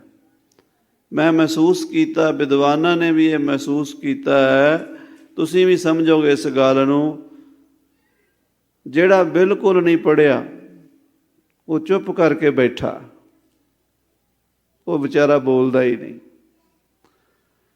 ਜਿਹੜਾ ਬਹੁਤ ਪੜ੍ਹ ਚੁੱਕਾ, ਬਹੁਤ ਪੜ੍ਹ ਚੁੱਕਾ, ਉਹਨੂੰ ਇਸ ਅਖੀਰ 'ਤੇ ਸਮਝ ਆ ਜਾਂਦੀ ਹੈ ਵੀ ਮੈਂ ਅਜੇ ਕੁਝ ਪੜ੍ਹਿਆ ਨਹੀਂ। ਮਸਕੀਨ ਜੀ ਨੇ ਕਈ ਵਾਰੀ ਜ਼ਿਕਰ ਕੀਤਾ ਕਥਾ ਵਿੱਚ, ਤੁਸੀਂ ਸੁਣਿਆ ਹੋਣਾ ਇਹ ਬਚਨ। ਉਹ ਕਹਿੰਦੇ ਬਹੁਤੇ ਵੱਡੇ ਅਮੀਰ ਹੋਣ ਦਾ, ਪੈਸੇ ਵਾਲੇ ਹੋਣ ਦਾ ਇੱਕੋ ਹੀ ਲਾਭ ਹੈ ਕਿ ਬੰਦੇ ਨੂੰ ਆਪਣੇ ਅੰਦਰ ਦੀ ਭੁੱਖ ਦਾ ਪਤਾ ਲੱਗੇ ਵੀ ਮੈਂ ਅਰਬਾਂਪਤੀ ਬਣ ਗਿਆ, ਅਜੇ ਹੋਰ ਚਾਹੁੰਦਾ ਹਾਂ ਮੈਂ, ਇਹਦਾ ਮਤਲਬ ਮੈਂ ਬਹੁਤ ਗਰੀਬ ਹਾਂ। ਜੇ ਇਹ ਸਮਝ ਆ ਜਾਏ ਤਾਂ ਪੈਸੇ ਹੋਣ ਦਾ ਫਾਇਦਾ, ਜੇ ਇੰਨਾ ਗਿਆਨ ਹੋ ਜਾਏ ਤਾਂ ਅਮੀਰ ਹੋਣ ਦਾ ਫਾਇਦਾ। ਜਿਵੇਂ ਸ਼ੇਰੇ ਪੰਜਾਬ ਮਹਾਰਾਜਾ ਰਣਜੀਤ ਸਿੰਘ ਜੀ ਮੁਲਤਾਨ ਦਾ ਕਿਲ੍ਹਾ ਫਤਿਹ ਕਰਕੇ ਆਏ, ਬੜੇ ਖਜ਼ਾਨੇ ਉੱਥੋਂ ਹੀਰੇ ਮੋਤੀਆਂ ਦੇ ਲਿਆਏ। ਜਦੋਂ ਕੋਈ ਕਬਜ਼ਾ ਕਰਦੇ ਕਿਸੇ 'ਤੇ, ਉੱਥੋਂ ਫਿਰ ਖਜ਼ਾਨੇ ਤਾਂ ਲੱਭਦੇ ਹੀ ਹੈ। ਰਿਆਸਤ ਵੱਡੀ ਸੀ ਮੁਲਤਾਨ ਦੀ। ਮਨ 'ਚ ਥੋੜ੍ਹਾ ਜਿਹਾ ਮਾਣ ਜਿਹਾ ਆਇਆ, ਮੈਂ ਮੁਲਤਾਨ ਫਤਿਹ ਕਰ ਲਿਆ। ਪਰ ਗੁਰਬਾਣੀ ਪੜ੍ਹਨ ਵਾਲੇ ਸਾਂ। ਉਸੇ ਵੇਲੇ ਅੰਦਰੋਂ ਤਾਰ ਖੜਕੀ, ਸ੍ਰੀ ਗੁਰੂ ਗ੍ਰੰਥ ਸਾਹਿਬ ਦੇ ਕਮਰੇ 'ਚ ਜਾ ਕੇ ਆਪਣੇ ਮੂੰਹ 'ਤੇ ਚਪੇੜਾ ਮਾਰਨ ਲੱਗ, ਆਪ ਹੀ ਰੋਣ ਲੱਗ ਪਏ। ਹੇ ਗੁਰੂ ਗ੍ਰੰਥ ਸਾਹਿਬ ਸੱਚੇ ਪਾਤਸ਼ਾਹ, ਮੇਰੇ ਮੂੰਹ 'ਤੇ ਚਪੇੜਾ ਮਾਰੋ, ਮੈਂ ਕਿੰਨਾ ਮੂਰਖ ਹਾਂ। ਜਿੱਤ ਤੁਹਾਡੀ ਹੈ, ਵਡਿਆਈ ਤੁਹਾਡੀ ਹੈ, ਅਤੇ ਮੈਂ ਆਪਣੀ ਸਮਝੀ ਬੈਠਾ। ਮੈਂ ਤਾਂ ਕੀੜਾ। ਵੱਡੇ ਬਾਦਸ਼ਾਹ ਹੋਣ ਦਾ, ਵੱਡੇ ਅਮੀਰ ਹੋਣ ਦਾ, ਸ਼ਾਹੂਕਾਰ ਹੋਣ ਦਾ ਇਹ ਫਾਇਦਾ ਹੈ ਕਿ ਬੰਦੇ ਨੂੰ ਆਪਣੇ ਅੰਦਰ ਦੀ ਗਰੀਬੀ ਦਾ, ਭੁੱਖ ਦਾ ਪਤਾ ਲੱਗੇ ਕਿ ਮੈਂ ਕੁਝ ਵੀ ਨਹੀਂ ਅਜੇ, ਮੈਂ ਤਾਂ ਭੁੱਖਾ ਹੀ ਹਾਂ। ਭੁੱਖਿਆਂ ਭੁੱਖ ਨਾ ਉਤਰੀ, ਜੇ ਬੰਨਾ ਪੁਰੀਆਂ ਪਹਾੜ। ਜੇ ਪੁਰੀਆਂ ਦੇ ਪਹਾੜ ਵੀ ਬੰਨ੍ਹ ਲਵਾਂਗਾ ਤਾਂ ਮੇਰੀ ਅੰਦਰ ਦੀ ਭੁੱਖ ਤਾਂ ਨਹੀਂ ਨਾ ਖਤਮ ਹੋਣੀ। ਆਖੋ ਸਤਿਨਾਮ ਸ੍ਰੀ ਵਾਹਿਗੁਰੂ। ਇਹ ਹੈ ਬਹੁਤੇ ਵਿਦਵਾਨ ਹੋਣ ਦਾ ਅਖੀਰ। ਇਹ ਹੈ ਬਹੁਤੀ ਵਿੱਦਿਆ ਪੜ੍ਹਨ ਦਾ ਇਹ ਲਾਭ ਹੈ ਕਿ ਪਤਾ ਲੱਗੇ ਕਿ ਅਜੇ ਮੈਂ ਕੁਝ ਵੀ ਨਹੀਂ ਪੜ੍ਹਿਆ, ਬੜਾ ਕੁਝ ਪਿਆ ਹੈ। ਕਿਉਂਕਿ ਜਦੋਂ ਤੁਸੀਂ ਕਿਸੇ ਫੀਲਡ ਵਿੱਚ ਵੜਦੇ ਹੋ ਨਾ, ਉਹਦੇ ਨੌਲੇਜ ਵੱਧਦੀ ਹੈ। ਕਿਤਾਬਾਂ ਦੇ, ਗ੍ਰੰਥਾਂ ਦੇ, ਵਿੱਦਿਆ ਦੇ ਜਦੋਂ ਵਿੱਚ ਪ੍ਰਵੇਸ਼ ਕਰੀਦਾ, ਫਿਰ ਪਤਾ ਲੱਗਦਾ ਅਜੇ ਬੜਾ ਕੁਝ ਪਿਆ, ਅਜੇ ਤਾਂ ਇੱਕ ਕਦਮ ਵੀ ਨਹੀਂ ਅਸੀਂ ਤੁਰੇ। ਪਰ ਹਮੇਸ਼ਾ ਲੜਾਈ ਕੌਣ ਕਰਦੇ ਨੇ? ਅੱਧ ਪੜ੍ਹ। ਦੁਨੀਆ ਦੇ ਜਿੰਨੇ ਝਗੜੇ ਨੇ ਉਹ ਅਨਪੜ੍ਹਾਂ ਨੇ ਨਹੀਂ ਸ਼ੁਰੂ ਕੀਤੇ, ਅਤੇ ਪੜ੍ਹੇ ਲਿਖਿਆਂ ਨੇ ਤਾਂ ਕਰਨੇ ਹੀ ਕੀ ਨੇ, ਉਹ ਤਾਂ ਪੜ੍ਹੇ ਲਿਖੇ ਨੇ। ਝਗੜੇ ਸਾਰੇ ਅੱਧ ਪੜ੍ਹ ਕਰਦੇ ਨੇ। ਅੱਧਾ ਪੜ੍ਹਨਾ, ਲਿਟਲ ਨੌਲੇਜ, ਥੋੜ੍ਹਾ ਜਿਹਾ ਗਿਆਨ ਹੋ ਜਾਣਾ ਅਤੇ ਜ਼ਿਆਦਾ ਸਮਝ ਲੈਣਾ। ਉੱਥੇ ਹੁੰਦੀ ਹੈ ਲੜਾਈ, ਉੱਥੇ ਹੁੰਦਾ ਝਗੜਾ। ਉਹ ਕਹਿੰਦਾ ਜੋ ਮੈਂ ਸੁਣਿਆ, ਜੋ ਮੈਂ ਪੜ੍ਹਿਆ, ਜੋ ਮੈਂ ਸਮਝਿਆ, ਉਸ ਤੋਂ ਅੱਗੇ ਗਿਆਨ ਨਹੀਂ। ਇਹ ਸਭ ਦੁਨੀਆ ਗਲਤ ਹੈ, ਮੈਂ ਠੀਕ ਹਾਂ। ਗੁਰੂ ਸਾਹਿਬ ਕਹਿੰਦੇ ਔਰੰਗਜ਼ੇਬ, ਇਹ ਤੇਰਾ ਭੁਲੇਖਾ ਹੈ। ਉਹ ਅਕਾਲ ਪੁਰਖ ਇਲਮ ਦਾ ਖਜ਼ਾਨਾ ਹੈ, ਉਹ ਸਾਰੀ ਵਿੱਦਿਆ ਜਾਣਦਾ, ਤੂੰ ਅਜੇ ਕੁਛ ਵੀ ਨਹੀਂ ਜਾਣਦਾ। ਔਰੰਗਜ਼ੇਬ ਦਾ ਗਿਆਨ ਇਹ ਕਹਿੰਦਾ ਸੀ ਸਾਰੀ ਦੁਨੀਆ ਮੁਸਲਮਾਨ ਬਣ ਜਾਏ, ਜੰਨਤ ਨੂੰ ਚਲੀ ਜਾਏਗੀ। ਇਹੀ ਗਿਆਨ ਸੀ, ਹੋਰ ਕੀ ਸੀ। ਮਹਾਰਾਜ ਕਹਿੰਦੇ ਤੇਰੇ ਘਰ ਦੇ ਵਿੱਚ ਕਲਾ ਕਲੇਸ਼, ਭਰਾ ਤੇ ਤੂੰ ਮਾਰਤੇ, ਪਿਓ ਤੂੰ ਮਾਰਤਾ, ਉਹ ਸਾਰੇ ਜੰਨਤ ਚਲੇ ਗਏ। ਇਹ ਗੱਲ ਨਹੀਂ ਹੈ। ਹਾਂਜੀ। ਕੁਸ਼ਾਇੰਦ ਹੈ ਕਾਰ ਆਲਮ ਕੁਸ਼ਾਏ। ਉਹ ਪਰਮਾਤਮਾ ਦੁਨੀਆ ਦੇ ਹਰ ਕੰਮ ਨੂੰ ਸੌਖਾ ਕਰਨ ਵਾਲਾ ਹੈ। ਕੁਸ਼ਾਇੰਦ ਹੈ। ਕੋਈ ਕੰਮ ਔਖਾ ਹੋਵੇ, ਨਾ ਹੁੰਦਾ ਹੋਵੇ, ਆਪਾਂ ਉਹਨੂੰ ਸੌਖਾ ਕਰਨ ਲਈ ਹੀਲਾ ਕਰਦੇ ਹਾਂ। ਮਹਾਰਾਜ ਕਹਿੰਦੇ ਸਾਰੇ ਕੰਮ ਸੌਖੇ ਹੋ ਜਾਣੇ, ਉਹਦੇ ਅੱਗੇ ਅਰਦਾਸ ਕਰ ਦਿਓ, ਉਹਦੀ ਦਇਆ ਹੋ ਜਾਵੇ, ਉਹਦੀ ਨਿਗਾਹ ਹੋ ਜਾਵੇ। ਸਾਧ ਸੰਗਤ ਜੀ, ਸਿਆਣੇ ਸਮਝਦਾਰ ਬੰਦੇ, ਭਾਵੇਂ ਉਹ ਡਾਕਟਰ ਹਨ, ਭਾਵੇਂ ਉਹ ਇੰਜੀਨੀਅਰ ਹਨ, ਭਾਵੇਂ ਵਕੀਲ ਹਨ, ਉਹ ਇਹ ਰਾਏ ਦੇਣਗੇ ਵੀ ਸਾਡਾ ਕੰਮ ਕਰਨਾ, ਸਫਲਤਾ ਪਰਮੇਸ਼ਰ ਨੇ ਦੇਣੀ ਹੈ। ਆਖੋ ਸਤਿਨਾਮ ਸ੍ਰੀ ਵਾਹਿਗੁਰੂ। ਅਸੀਂ ਕੰਮ ਕਰ ਰਹੇ ਹਾਂ, ਜੇ ਵਾਹਿਗੁਰੂ ਨੂੰ ਭਾਇਆ ਤਾਂ ਸਫਲ ਹੋਵੇਗਾ। ਕੋਈ ਵੀ ਕੰਮ ਹੈ ਉਹਨੂੰ ਸੌਖਿਆਂ ਸਫਲ ਕਰਨ ਵਾਲਾ ਪਰਮੇਸ਼ਰ ਹੈ। ਕੁਸ਼ਾਏ ਇੰਦੇ ਕਾਰ ਆਲਮ ਕੁਸ਼ਾਏ, ਦੁਨੀਆ ਦੇ ਸਾਰੇ ਕੰਮ ਸੌਖੇ ਕਰਨ ਵਾਲਾ ਇੱਕੋ ਪਰਮੇਸ਼ਰ ਹੈ। ਗੁਜਾਰਿੰਦ ਹੈ ਕਾਰ ਆਲਮ ਕਬੀਰ, ਉਹ ਪਰਮਾਤਮਾ ਇਸ ਕੁੱਲ ਆਲਮ ਦੀ ਦੁਨੀਆ ਦੀ ਕਿਰਿਆ ਨੂੰ ਚਲਾਉਣ ਵਾਲਾ ਹੈ। ਕੰਮ ਕੌਣ ਚਲਾ ਰਿਹਾ? ਸਾਡੇ ਘਰਾਂ 'ਚ ਰੋਟੀ ਪੱਕਦੀ ਹੈ ਵਾਹਿਗੁਰੂ ਦੀ ਕਿਰਪਾ ਨਾਲ। ਸਾਡੇ ਸਰੀਰ ਦਾ ਸਿਸਟਮ ਚੱਲਦਾ ਵਾਹਿਗੁਰੂ ਦੀ ਕਿਰਪਾ ਨਾਲ। ਅੱਖਾਂ ਦੇਖਦੀਆਂ ਨੇ ਵਾਹਿਗੁਰੂ ਦੀ ਜੋਤ ਨਾਲ, ਕੰਨ ਸੁਣਦੇ ਨੇ ਵਾਹਿਗੁਰੂ ਦੀ ਜੋਤ ਨਾਲ, ਹੱਥ ਪਕੜਦੇ ਨੇ ਵਾਹਿਗੁਰੂ ਦੀ ਜੋਤ ਨਾਲ, ਪੈਰ ਤੁਰਦੇ ਨੇ ਵਾਹਿਗੁਰੂ ਦੀ ਜੋਤ ਨਾਲ। ਜਿੰਨੇ ਵਪਾਰ ਵਿਹਾਰ ਆਉਣ ਜਾਣ ਲੈਣ ਦੇਣ ਦੇ ਜਿੰਨੇ ਵਿਹਾਰ ਚੱਲਦੇ ਨੇ ਸਭ ਉਹਦੀ ਕਿਰਪਾ ਨਾਲ ਚੱਲਦੇ। ਸਾਰੇ ਕੰਮ ਚਲਾਉਣ ਵਾਲਾ ਹੈ ਔਰੰਗਜ਼ੇਬ ਮੇਰਾ ਵਾਹਿਗੁਰੂ ਹੈ, ਮੇਰਾ ਪਰਮੇਸ਼ਰ ਹੈ, ਉਹ ਮੇਰਾ ਖੁਦਾਬੰਦ ਹੈ। ਸ਼ਨਾਸੰਦ ਹੈ ਇਲਮ ਆਲਮ ਅਮੀਰ, ਉਹ ਪਰਮਾਤਮਾ ਸਾਰੇ ਇਲਮਾਂ ਨੂੰ ਪਛਾਣਨ ਵਾਲਾ, ਜਾਣਨ ਵਾਲਾ, ਸਭ ਤੋਂ ਵੱਡਾ। ਕਬੀਰ ਦਾ ਮਤਲਬ ਹੁੰਦਾ ਵੱਡਾ। ਹੱਕਾ ਕਬੀਰ ਕਰੀਮ ਤੂੰ ਬੇਅੈਬ ਪਰਵਤਗਾਰ, ਗੁਰੂ ਗ੍ਰੰਥ ਸਾਹਿਬ ਮਹਾਰਾਜ ਦੇ ਸ਼ਬਦ। ਹੱਕਾ ਕਬੀਰ ਕਰੀਮ ਤੂੰ, ਕਬੀਰ ਦਾ ਅਰਥ ਹੈ ਵੱਡਾ, ਸਭ ਤੋਂ ਵੱਡਾ ਉਹ ਹੈ। ਵੱਡੀ ਹੂੰ ਵੱਡਾ ਅਪਾਰ ਤੇਰਾ ਮਰਤਬਾ, ਰੰਗ ਪਰੰਗ ਅਨੇਕ ਨਾ ਜਾਪਣ ਕਰਤਬਾ। ਇਹ ਹਨ 12 ਬੈਂਤ 12 ਸ਼ੇਰ ਜਿਹੜੇ ਕਲਗੀਆਂ ਵਾਲੇ ਪਿਤਾ ਜੀ ਨੇ ਜ਼ਫਰਨਾਮੇ ਦੀ ਭੂਮਿਕਾ 'ਚ ਲਿਖੇ ਹਨ। ਇੱਥੋਂ ਤੱਕ ਉਹਨਾਂ ਨੇ ਪਰਮਾਤਮਾ ਦੇ ਗੁਣ ਦੱਸੇ ਹਨ। ਹੁਣ ਮਹਾਰਾਜ ਦਾਸਤਾਨ ਬਿਆਨ ਕਰਦੇ, ਸੁਣੋ ਜੀ। ਦਾਸਤਾਨ ਹਿਕਾਇਤ ਪਹਿਲੀ, ਮਹਾਰਾਜ ਦਾਸਤਾਨ ਲਿਖਦੇ। ਦਾਸਤਾਨ ਦਾ ਮਤਲਬ ਹੁੰਦਾ ਕਹਾਣੀ, ਸੱਚੀ ਕਹਾਣੀ ਜਿਹੜੀ ਵਾਪਰੀ ਹੋਵੇ ਉਹਨੂੰ ਕਹਿੰਦੇ ਦਾਸਤਾਨ।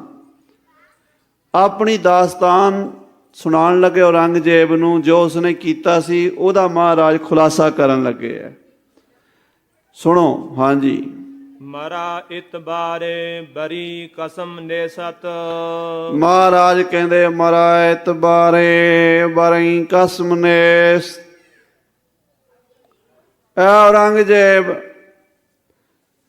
ਮੈਨੂੰ ਤੇਰੀਆਂ ਕਸਮਾਂ ਤੇ ਰੱਤੀ ਜਿੰਨਾ ਵੀ ਇਤਬਾਰ ਨਹੀਂ, ਮੈਨੂੰ ਰਾਈ ਜਿੰਨਾ ਵੀ ਇਤਬਾਰ ਨਹੀਂ, ਮੈਨੂੰ ਇੱਕ ਸਰੋਂ ਦੇ ਦਾਣੇ ਜਿੰਨਾ ਵੀ ਤੇਰੇ ਤੇ ਇਤਬਾਰ ਨਹੀਂ। ਆਖੋ ਸਤਿਨਾਮ ਸ੍ਰੀ ਵਾਹਿਗੁਰੂ।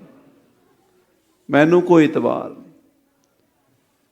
ਜੇ ਤੂੰ ਕਿਤੇ ਸਮਝਦਾ ਹੋਵੇਂ ਵੀ ਗੁਰੂ ਗੋਬਿੰਦ ਸਿੰਘ ਭੁਲੇਖੇ 'ਚ ਪੈ ਗਿਆ, ਭੁਲੇਖੇ 'ਚ ਨਹੀਂ ਅਸੀਂ ਪਏ। ਸਾਨੂੰ ਪਤਾ ਹੈ ਕਿ ਤੇਰੇ ਵਰਗੇ ਚਲਾਕ ਬੰਦੇ ਪਹਿਲਾਂ ਲੋਕਾਂ ਨਾਲ ਚਲਾਕੀ ਕਰਦੇ ਆ, ਪਿੱਛੋਂ ਮਜ਼ਾਕ ਉਡਾਉਂਦੇ ਆ। ਦੇਖਿਆ ਅਸੀਂ ਤਾਂ ਜੀ ਐਵੇਂ ਉਹਨੂੰ ਬੁੱਧੂ ਬਣਾਤਾ ਫਲਾਣੇ ਬੰਦੇ ਨੂੰ। ਮਹਾਰਾਜ ਕਹਿੰਦੇ ਨਹੀਂ। ਗੁਰੂ ਸਾਹਿਬ ਜਦੋਂ ਕਿਲ੍ਹਾ ਛੱਡਿਆ ਨਾ, ਉਸ ਤੋਂ ਪਹਿਲਾਂ ਖਾਲਸੇ ਨੂੰ ਕਹਿ ਦਿੱਤਾ ਸੀ ਕਿ ਖਾਲਸਾ ਜੀ ਇਹਨਾਂ ਦੀਆਂ ਕਸਮਾਂ ਤੇ ਸਾਨੂੰ ਕੋਈ ਇਤਬਾਰ ਨਹੀਂ। ਤੁਸੀਂ ਬਾਰ-ਬਾਰ ਕਹਿ ਰਹੇ ਹੋ, ਮਾਤਾ ਜੀ ਕਹਿ ਰਹੇ ਨੇ ਅਸੀਂ ਕਿਲ੍ਹਾ ਛੱਡਣ ਲੱਗੇ ਹਾਂ, ਜ਼ਿੰਮੇਵਾਰੀ ਤੁਹਾਡੀ ਹੋਏਗੀ, ਸਾਡੀ ਨਹੀਂ ਹੋਏਗੀ। ਗੁਰੂ ਸਰਬੱਗ ਹੈ, ਉਹਨੂੰ ਕੌਣ ਭੁਲੇਖਾ ਪਾ ਸਕਦਾ? ਜੇ ਗੁਰੂ ਨੂੰ ਭੁਲੇਖਾ ਪੈ ਗਿਆ ਤੇ ਫਿਰ ਗੁਰੂ ਵਿੱਚ ਤੇ ਸਾਡੇ 'ਚ ਫਰਕ ਕੀ ਹੋਇਆ? ਆਖੋ ਸਤਿਨਾਮ ਸ੍ਰੀ ਵਾਹਿਗੁਰੂ। ਮਹਾਰਾਜ ਕਹਿੰਦੇ ਮੈਨੂੰ ਕੋਈ ਇਤਬਾਰ ਨਹੀਂ। ਮਰਾ ਇਤਬਾਰੇ ਬਰੀ ਕਸਮ, ਕਸਮ ਤੇਰੀਆਂ ਸੌਹਾਂ ਤੇ। ਕਸਮਾਂ ਖਾਧੀਆਂ ਸੀ ਔਰੰਗਜ਼ੇਬ ਨੇ। ਕੁਰਾਨ ਦੀ ਪਹਿਲੀ ਜਿਲਦ ਜਿਹੜੀ ਹੁੰਦੀ ਹੈ ਨਾ, ਕੁਰਾਨ ਪੋਥੀ ਕੋਈ ਵੀ ਹੋਵੇ, ਉਹਦੇ ਉੱਤੇ 2-4 ਪੰਨੇ ਛੱਡੇ ਹੁੰਦੇ ਆ ਜਿਲਦ ਦੇ ਨਾਲ, ਹਾਸ਼ੀਏ ਦੇ ਨਾਲ। ਉਸ ਹਾਸ਼ੀਏ ਦੇ ਉੱਤੇ, ਉਸ ਜਿਲਦ ਦੇ ਪਹਿਲੇ ਪੰਨੇ ਤੇ ਔਰੰਗਜ਼ੇਬ ਨੇ ਚਿੱਠੀ ਲਿਖੀ ਸੀ ਕੁਰਾਨ ਦੇ ਉੱਤੇ। ਉਸ ਵੇਲੇ ਰਿਵਾਜ ਸੀ, ਬਹੁਤ ਪੇਚੀਦਾ ਮਸਲਾ ਹੋਵੇ, ਕੋਈ ਖ਼ਾਸ ਮਸਲਾ ਹੋਵੇ, ਉਦੋਂ ਫਿਰ ਜਿਹੜੀ ਚਿੱਠੀ ਸੰਧੀ ਦੀ ਜਾਂ ਕੋਈ ਸੁਲ੍ਹਾ ਦੀ ਜਾਂ ਕੋਈ ਆਪਸ ਵਿੱਚ ਤਾਲਮੇਲ ਦੀ ਗੱਲ ਹੁੰਦੀ ਸੀ, ਉਹ ਉਸ ਕੁਰਾਨ ਦੇ ਉੱਤੇ ਲਿਖੀ ਜਾਂਦੀ ਸੀ ਵੀ ਅਸੀਂ ਕੁਰਾਨ ਦੇ ਉੱਤੇ ਲਿਖ ਰਹੇ ਹਾਂ, ਇੱਥੋਂ ਅਸੀਂ ਪਿੱਛੇ ਨਹੀਂ ਹਟ ਸਕਦੇ। ਸਾਨੂੰ ਕੁਰਾਨ ਦੀ ਕਸਮ ਹੈ, ਕਸਮੇ ਕੁਰਾਨ, ਕੁਰਾਨ ਦੀ ਕਸਮ ਹੈ ਕਿ ਅੱਜ ਜੋ ਅਸੀਂ ਕਹਿ ਰਹੇ ਹਾਂ ਮਰ ਜਾਵਾਂਗੇ ਪਰ ਉਸ ਤੋਂ ਪਿੱਛੇ ਨਹੀਂ ਹਟਾਂਗੇ। ਔਰੰਗਜ਼ੇਬ ਦੀ ਉਹ ਕੁਰਾਨ ਸਤਿਗੁਰਾਂ ਨੇ ਕਮਰ ਕਸੇ 'ਚ ਰੱਖੀ ਆ, ਅਜੇ ਵੀ ਹੈ, ਅੱਗੇ ਚੱਲ ਕੇ ਲਿਖਣਗੇ। ਮੇਰੇ ਕੋਲ ਪਈ ਹੈ, ਕਹਿੰਦੇ ਮਹਾਰਾਜ ਦਸਵੇਂ ਪਾਤਸ਼ਾਹ ਕਹਿੰਦੇ ਮੈਂ ਸਾਂਭ ਕੇ ਰੱਖੀ ਹੈ ਤੇਰੀ ਲਿਖਤ। ਸਭ ਕੁਝ ਖਤਮ ਹੋ ਗਿਆ ਪਰ ਬਾਦਸ਼ਾਹ ਦੀ ਚਿੱਠੀ ਉਹ ਕੁਰਾਨ 'ਤੇ ਲਿਖੀ ਹੋਈ ਸਾਂਭੀ ਹੋਈ ਸੀ। ਕਿਉਂ? ਕੱਲ੍ਹ ਨੂੰ ਦਿਖਾਉਣਾ ਪਏਗਾ ਸਬੂਤ, ਵੀ ਕੁਝ ਐਵੇਂ ਨਾ ਕਹਿ ਦੇਵੇ ਵੀ ਬਾਦਸ਼ਾਹ ਨੇ ਕੋਈ ਨਹੀਂ ਕਸਮ ਖਾਧੀ, ਮੁੱਕਰ ਨਾ ਜਾਣ। ਸਤਿਗੁਰੂ ਪਾਤਸ਼ਾਹ ਕਹਿੰਦੇ ਮਹਾਰਾਜ ਐਤਬਾਰੇ ਮੈਨੂੰ ਤੇਰੀਆਂ ਕਸਮਾਂ ਤੇ ਕੋਈ ਇਤਬਾਰ ਨਹੀਂ, ਬਿਲਕੁਲ ਕੋਈ ਇਤਬਾਰ ਨਹੀਂ ਹੈ। ਕਿ ਏਜਦ ਗਵਾਸਤ ਯਜਦਾ ਯਾ ਕੇਸ਼ਤ। ਜੋ ਤੂੰ ਕਿਹਾ ਸੀ ਕੁਰਾਨ ਦੀ ਕਸਮ ਖਾ ਕੇ ਕਿ ਐ ਗੁਰੂ ਗੋਬਿੰਦ ਸਿੰਘ ਜੀ ਤੁਹਾਡੇ ਔਰ ਮੇਰੇ 'ਚ ਖੁਦਾ ਗਵਾਹ ਹੈ, ਅੱਲਾਹ ਤਾਲਾ ਗਵਾਹ ਹੈ, ਜਾਮਨ ਹੈ, ਮੈਂ ਤੁਹਾਡਾ ਰਸਤਾ ਨਹੀਂ ਰੋਕਾਂਗਾ, ਮੇਰੀਆਂ ਫੌਜਾਂ ਤੁਹਾਡਾ ਰਸਤਾ ਨਹੀਂ ਰੋਕਣਗੀਆਂ। ਤੁਸੀਂ ਅਨੰਦਪੁਰ ਦਾ ਕਿਲ੍ਹਾ ਛੱਡ ਦਿਓ, ਜਿੱਧਰ ਤੁਹਾਡਾ ਜੀਅ ਕਰਦਾ ਚਲੇ ਜਾਓ, ਤੁਹਾਨੂੰ ਕੋਈ ਪਰੇਸ਼ਾਨ ਨਹੀਂ ਕਰੇਗਾ। 6 ਮਹੀਨੇ ਸਾਲ ਬਾਅਦ ਤੁਸੀਂ ਵਾਪਸ ਜੇ ਅਨੰਦਪੁਰ ਆਉਣਾ ਚਾਹੋ ਤਾਂ ਵੀ ਤੁਹਾਨੂੰ ਨਹੀਂ ਰੋਕਾਂਗੇ। ਇੱਕ ਵਾਰੀ ਇਹ ਲੜਾਈ ਦਾ ਪਾਸਾ ਬਦਲ ਦਿਓ, ਤੁਸੀਂ ਕਿਲ੍ਹਾ ਛੱਡ ਕੇ ਚਲੇ ਜਾਓ ਅਨੰਦਪੁਰ ਸਾਹਿਬ ਦਾ, ਲੜਾਈ ਟਲ ਜਾਵੇ, ਸਾਡੀ ਤੁਹਾਡੀ ਕੋਈ ਦੁਸ਼ਮਣੀ ਨਹੀਂ, ਤੁਹਾਡੇ ਸਾਡੇ 'ਚ ਖੁਦਾ ਜਾਮਨ ਹੈ ਕਿ ਇੱਜ਼ਤ ਗਵਾਹ ਆਸਤ। ਇੱਜ਼ਤ ਕਹਿੰਦੇ ਇੱਕ ਪਰਮਾਤਮਾ ਨੂੰ, ਯਕ ਖੁਦਾ ਇੱਕ ਪਰਮਾਤਮਾ ਗਵਾਹ ਹੈ, ਤੁਹਾਡੇ ਮੇਰੇ ਵਿੱਚ ਰੱਬ ਦੀ ਜਾਮਨੀ ਹੈ। ਜਜਦਾ ਜਕੇਸ ਜਿਹੜਾ ਇੱਕ ਪਰਮਾਤਮਾ ਉਹ ਤੁਹਾਨੂੰ ਵੀ ਦੇਖ ਰਿਹਾ, ਮੈਨੂੰ ਵੀ ਦੇਖ ਰਿਹਾ। ਜੇ ਮੈਂ ਆਪਣੇ ਕੀਤੇ ਤੋਂ ਮੁੱਕਰਾਂ ਤੇ ਖੁਦਾ ਦੇਖਦਾ, ਜੇ ਤੁਸੀਂ ਕੋਈ ਮੇਰੇ ਨਾਲ ਧੋਖਾ ਕਰੋ ਤਾਂ ਵੀ ਖੁਦਾ ਦੇਖਦਾ। ਸਾਂਝੀ ਕਸਮ ਹੁੰਦੀ ਹੈ, ਖੁਦਾ ਦੇਖਦਾ, ਖੁਦਾ ਜਾਮਨ ਹੈ। ਇਹ ਗੱਲ ਔਰੰਗਜ਼ੇਬ ਤੂੰ ਲਿਖ ਕੇ ਭੇਜੀ ਸੀ, ਪਰ ਤੇਰੀ ਉਹ ਗੱਲ ਝੂਠੀ ਨਿਕਲੀ। ਆਖੋ ਸਤਨਾਮ ਸ੍ਰੀ। ਉਹ ਇਤਬਾਰਯੋਗ ਨਹੀਂ ਨਿਕਲੀ। ਉਹ ਤੂੰ ਕਿਹਾ ਸੀ ਵੀ ਖੁਦਾ ਦੇਖਦਾ, ਕੁਝ ਨਹੀਂ ਹੋਵੇਗਾ, ਤੁਹਾਡਾ ਰਾਹ ਨਹੀਂ ਰੋਕਾਂਗੇ, ਸਾਰਾ ਕੁਝ ਹੋਇਆ। ਹੁਣ ਅੱਗੇ ਮਹਾਰਾਜ ਲਿਖਣ ਲੱਗੇ ਕੀ ਕੀ ਹੋਇਆ। ਹਾਂਜੀ। ਨੈ ਕਤਰੈ ਮਰਾ ਇਤਬਾਰੇ ਬਰੋਸਤ। ਨਾ ਕਤਰਾ ਮਰਾ, ਮੈਨੂੰ ਕਤਰਾ ਜਿੰਨਾ, ਪੰਜਾਬੀ 'ਚ ਵੀ ਅੱਜ ਕੱਲ੍ਹ ਕਤਰਾ ਸ਼ਬਦ ਵਰਤ ਲੈਂਦੇ ਹਾਂ ਆਪਾਂ, ਪਰ ਹੈ ਇਹ ਫਾਰਸੀ 'ਚੋਂ ਆਇਆ। ਕਤਰਾ ਥੋੜ੍ਹਾ ਜਿਹਾ, ਬੂੰਦ ਜਿੰਨਾ, ਥੋੜ੍ਹਾ ਜਿਹਾ ਦਾਣੇ ਜਿੰਨਾ, ਚੁਟਕੀ ਜਿੰਨਾ, ਚੁੰਡੀ ਜਿੰਨਾ, ਉਹਨੂੰ ਕਹਿੰਦੇ ਕਤਰਾਖ, ਕਿਣਕਖ, ਥੋੜ੍ਹਾ ਜਿਹਾ। ਐ ਔਰੰਗਜ਼ੇਬ ਤੇਰੀਆਂ ਕਸਮਾਂ ਤੇ ਮੈਨੂੰ ਕਤਰਾ ਵੀ ਇਤਬਾਰ ਨਹੀਂ। ਫਿਰ ਕਹਿੰਦੇ ਉਹੀ ਗੱਲ, ਨਾ ਕਤਰਾ ਹੈ ਮਰਾ ਐਤਬਾਰੇ, ਐਤਬਾਰ ਮੈਨੇ ਭਰੋਸਾ, ਵਿਸ਼ਵਾਸ, ਮੈਂ ਨਹੀਂ ਬਲੀਵ ਕਰਦਾ ਤੇਰੀਆਂ ਕਸਮਾਂ ਉੱਤੇ। ਕਿ ਬਖਸ਼ੀ ਵੈ ਦੀਵਾ ਹਮਾ ਕਿਜਮ ਗੋਸਤ। ਤੇਰਾ ਸਾਰਾ ਅਮਲਾ, ਤੇਰਾ ਸਾਰਾ ਛਟਾਫ ਝੂਠ ਬੋਲਣ ਵਾਲਾ ਹੈ। ਕਿ ਬਖਸ਼ੀ ਵਾ ਦੀਵਾ, ਬਖਸ਼ੀ ਔਰ ਦੀਵਾਨ, ਅੱਜ ਕੱਲ੍ਹ ਜਿਵੇਂ ਹੁੰਦੇ ਨੇ ਆਫੀਸਰ ਹੁੰਦੇ ਨੇ, ਕਿਸੇ ਨੂੰ ਕਹਿੰਦੇ DC, ਕਿਸੇ ਨੂੰ ਕਹਿੰਦੇ IG, ਕਿਸੇ ਨੂੰ IAS ਅਫਸਰ ਹੁੰਦਾ ਹੈ, ਕੋਈ IPS ਅਫਸਰ ਹੁੰਦਾ। ਉਦੋਂ ਇਹ ਹੁੰਦੇ ਸੀ ਮਲੂਕ, ਖਾਨ ਬਹਾਦਰ, ਖਾਨ ਸਾਹਿਬ, ਮਲਾਇਕ, ਸ਼ੇਖ, ਕਾਜ਼ੀ ਔਰ ਬਖਸ਼ੀ ਔਰ ਦੀਵਾਨ।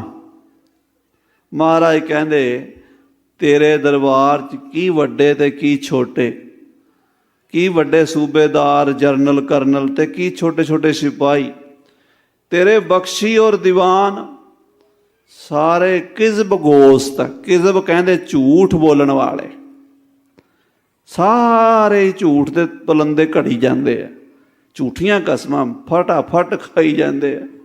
ਨਾ ਰੱਬ ਦਾ ਡਰ, ਨਾ ਧਰਮ ਦਾ ਡਰ, ਨਾ ਪੈਗੰਬਰ ਦਾ ਡਰ, ਨਾ ਕੁਰਾਨ ਦਾ ਡਰ, ਨਾ ਇਨਸਾਨੀਅਤ ਦਾ ਡਰ, ਨਾ ਸਮਾਜ ਦਾ ਡਰ ਵੀ ਕੀ ਜਵਾਬ ਦਿਆਂਗੇ।